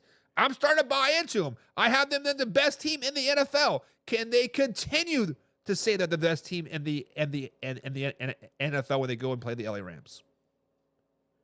Yes, I think they continue to do that. I'm really glad that this is going to be the matchup for Sunday night. I think Sunday Night Football always has the best matchups. Seeing the Eagles play the Rams, I think this is going to be. I think you have given up on the Rams. I really haven't. I think that they still have some weapons with Puka and Cooper still there, and them slowly getting healthy. I don't think they're going to win this game, but I think they're going to give Philly a battle. I think, like you said, I've been high on Philly. I think they have one of the best rosters in the league, and I think their coordinators are finally getting their shit together and finally calling up the right scheme of the game plan, and it's working. So I see it being a tough game for Philly, and I'm going Philly 27-21. 27-21 in Philly. Hoffy, I have called Saquon Barkley the true MVP this season. He has definitely carried the Philadelphia Eagles to at least 4 or 5 wins so far this season. Without Saquon on the field, I feel the Eagles would probably be a 500 team. Can Saquon Barkley continue his hotness and beat the LA Rams? Oh, okay. Yeah, I mean, I think he can, but like Mark said, this Sunday game, you have the Rams, they've won 4 of their last 5. The Eagles have won, 6 consecutive, 7 of their last 8. Both teams have definitely struggled scoring early in the games. This LA defense, they have been playing better of late. And I expect the Rams offense to come out hot like they did against the Vikings.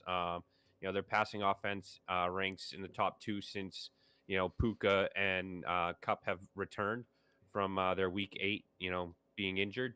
On Sunday night, Matthew Stafford, throws for 300 plus yards. I think Puka and Kupp both log 100 yards, and at least 1 touchdown, for each of them.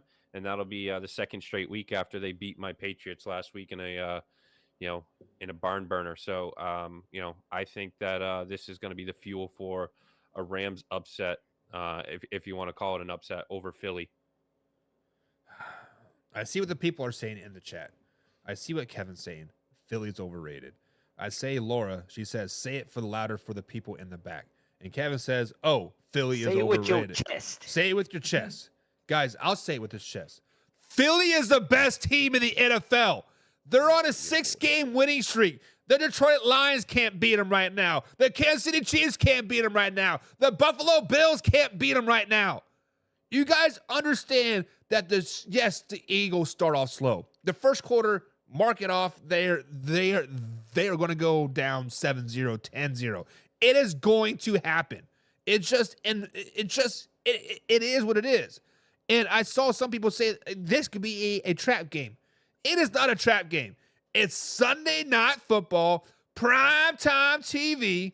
After this, yes, the Eagles are back on the road, taking on the Baltimore Ravens. But you know what? It doesn't matter because this is an NFC battle. The Eagles want to knock the Rams out of the playoffs. Why not knock a conference foe out of there?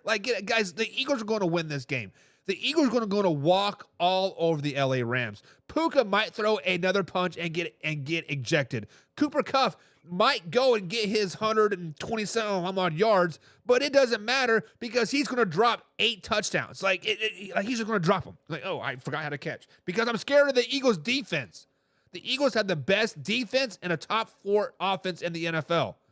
Guys, the Eagles are them. Stop sleeping on the Eagles. Stop saying this is a trap game, that the Rams are going to win. Matthew Stafford's 37 years old. The man's old and gray. He's older than me, and I'm old and gray, and I can barely get out of bed. Come on. I'm picking the Eagles to win this game 27-19. I think Saquon Barkley rushes for 160 yards. Jalen Hurts throws for about 160, 170. He's not going to light up the scoreboard, but the defense is going to shut him down. The Eagles defense is going to shut him down. Hoffy. You had it right the first time. The Rams defense. The Rams defense. Hoffy, weren't you just saying about 3 weeks ago how the Rams have the worst pass defense in the NFL, that they have the worst pressure on getting the opposing quarterback? Yeah, but they've been playing better these past 3 weeks, and week over week improvement, baby. Look at your Kansas City Chiefs last year. They lost the Raiders on Christmas, and they only got better from there. So this Rams defense is starting to find their stride. So give me the Rams 31-28. So Mark, if I heard correctly, I heard Hoffy say that the Rams are going to win every game from here on out, and they're going to go to the Super Bowl. Are the Rams a Super Bowl caliber team, Mark? I said the Lions are going to the Super Bowl, baby. I think the Rams could be a playoff team. Like I was saying earlier, I think the NFC West is very winnable for any one of those teams. The Arizona Cardinals are only 1 game up on the rest of the whole division. So any one of those teams gets hot, they can win that division.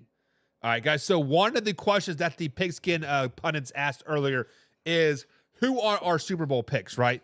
I said the Pittsburgh Steelers versus the Philadelphia Eagles for the last 2-3 weeks or so. I'm still sticking by that as of right now. I still think the Steelers are still the team and the Eagles are the best team. Mark, are you still sticking with the Buffalo Bills and Detroit Lions? Yep, Buffalo, Detroit. I'm still going with that. And Hoffy, Yes, sir. who was your Super Bowl pick? I heard the Detroit Lions and the Kansas City Chiefs. Is that correct? Yep. Are you sticking by that still? That's my story, and I'm sticking to it. All right. Those are all very safe picks, but you guys know I am right. Nacho says the Rams are going to shock the world 28-21. Would it be a shock, guys, if the LA Rams beat the Philadelphia Eagles? No, not a shock. Like I said, they still got a lot of talent. They still got Puka and Cooper, and I think Matt Stafford is good. You call him old, but I think he's still one of the best quarterbacks in the league. Oh, a lot of the young guys still look up to him. So that just putting that out there. Yeah, I would say he's definitely a top 10. Hoffy, what'd you say? I'm sorry. I said that dude could still sling it, you know. Oh, yeah. Yes, sir. I think he's still solid. I mean, Tom Brady was still winning at 42 years old. I know Aaron Rodgers is kind of showing us, you know, what a 40-year-old should play like. But, hey, Matt Stafford, Clayton Kershaw, they still got it. Yeah, and I'm not trying to dog your boy Tom Brady by any stretch of the imagination, but there's a reason why his supermodel girlfriend was cheating on him with an overweight trainer. Maybe because he should have committed a little bit more to his life instead of football, but it is what it is. Laura says, put down the man juice. I will never put down the man juice. Pigskin punters know that the man juice is coming. Man juice is coming, guys, so stay tuned to that. Josh Olsen says, I would say Philly is the fourth best team right now. What? Guys, is Philadelphia the fourth best team in the NFL? No, I'd say the top 3. Okay. Hoffy? Top 3. So you're putting them in front of Buffalo, Kansas City, and Detroit? I'm going Detroit, Buffalo, Philly. That's because you're a Broncos fan. You just don't like the Chiefs. Come on. That's a homer pick. That's a homer pick. That's like I me told you saying this the isn't their Patriots- year. This is not their year. I told you, but Josh Allen's gonna finally get over Mahomes. I'm saying it. I'm gonna keep saying it. I hope so. But until it happens, Patrick Mahomes, you know, is still Patrick Mahomes. Tom Brady ain't walking through those playoff doors anytime Tom Brady had soon, some so- losses, bro. So it's gonna happen for Mahomes. He's not gonna win all the time. Yeah. He will lose in the Super Bowl. Kevin Cummings says Bills and Lions in the Super Bowl. Safe pick. Yes. Safe pick, right? Safe Yes. pick. Kevin said, I originally said the Ravens versus Lions in the Super Bowl before the season started, which would still be a pretty good pick, except for Lamar Jackson has 2 playoff wins. So there's that for you. Put 3 together and you're there. Yeah. I'll put his whole And NFL you're career. Kevin Cummings says old quarterbacks need to play in the NFC. They seem to do better there, which is kind of weird, right? Tom Because Brady still won in the AFC too. yeah, but once he turned 40, he didn't win in the AFC. I'm pretty sure his last Super Bowl with the Patriots, he was like 39 or 40. Was he 40? He was 39? not. He was 38. No, because he left and went to the NFC at his like Exactly. Because he At age couldn't 40. because he couldn't cut it anymore in the AFC. He was scared of Mahomes. he was so scared of Mahomes that he whooped his ass in the Super Bowl. What was it? 35 to 10? Only because D Ford jumped off sides. No. We're talking Super Bowl, not AFC Championship. I know. And that's the reason why they lost to the Tampa Bay Buccaneers in the Super Bowl is because 3 years prior, when Tom Brady played at Arrowhead Stadium versus Patrick Mahomes, D Ford lined up 5 yards off sides. It carried over. It carried over. Get the fuck out of here, Buck. Laura is saying the Chiefs Lions Super Bowl. Okay. That would I be can see interesting. that one. That could be interesting. But guys, that is going to be it for the Week 12 NFL Pick'em Sunday edition. We will be streaming some games over here on our Discord. So if you guys would like to see some games, let us know. Pigskin Pundits get first dibs. So if you guys want to become a Pigskin Pundit, click on the subscribe button below. Become a Pigskin Pundit, get yourself some free merch. And on the insides of the Man Juice, what's going on with the Man Juice? You guys hear Laura talking about it. Want to know? Become a Pigskin Pundit. Mark, any closing thoughts before we head out? My closing thoughts is you didn't mention this, but Buck's gonna be gone on Tuesday, and me and Hoff are gonna be running the show, doing the power rankings. So everybody tune in. Gonna be a different kind of show. Hoffy, are you prepared for that? Oh, dude, I'm ready to rock and roll. All right. But before we rock and roll out of here, Let's go Raiders Nation. We out.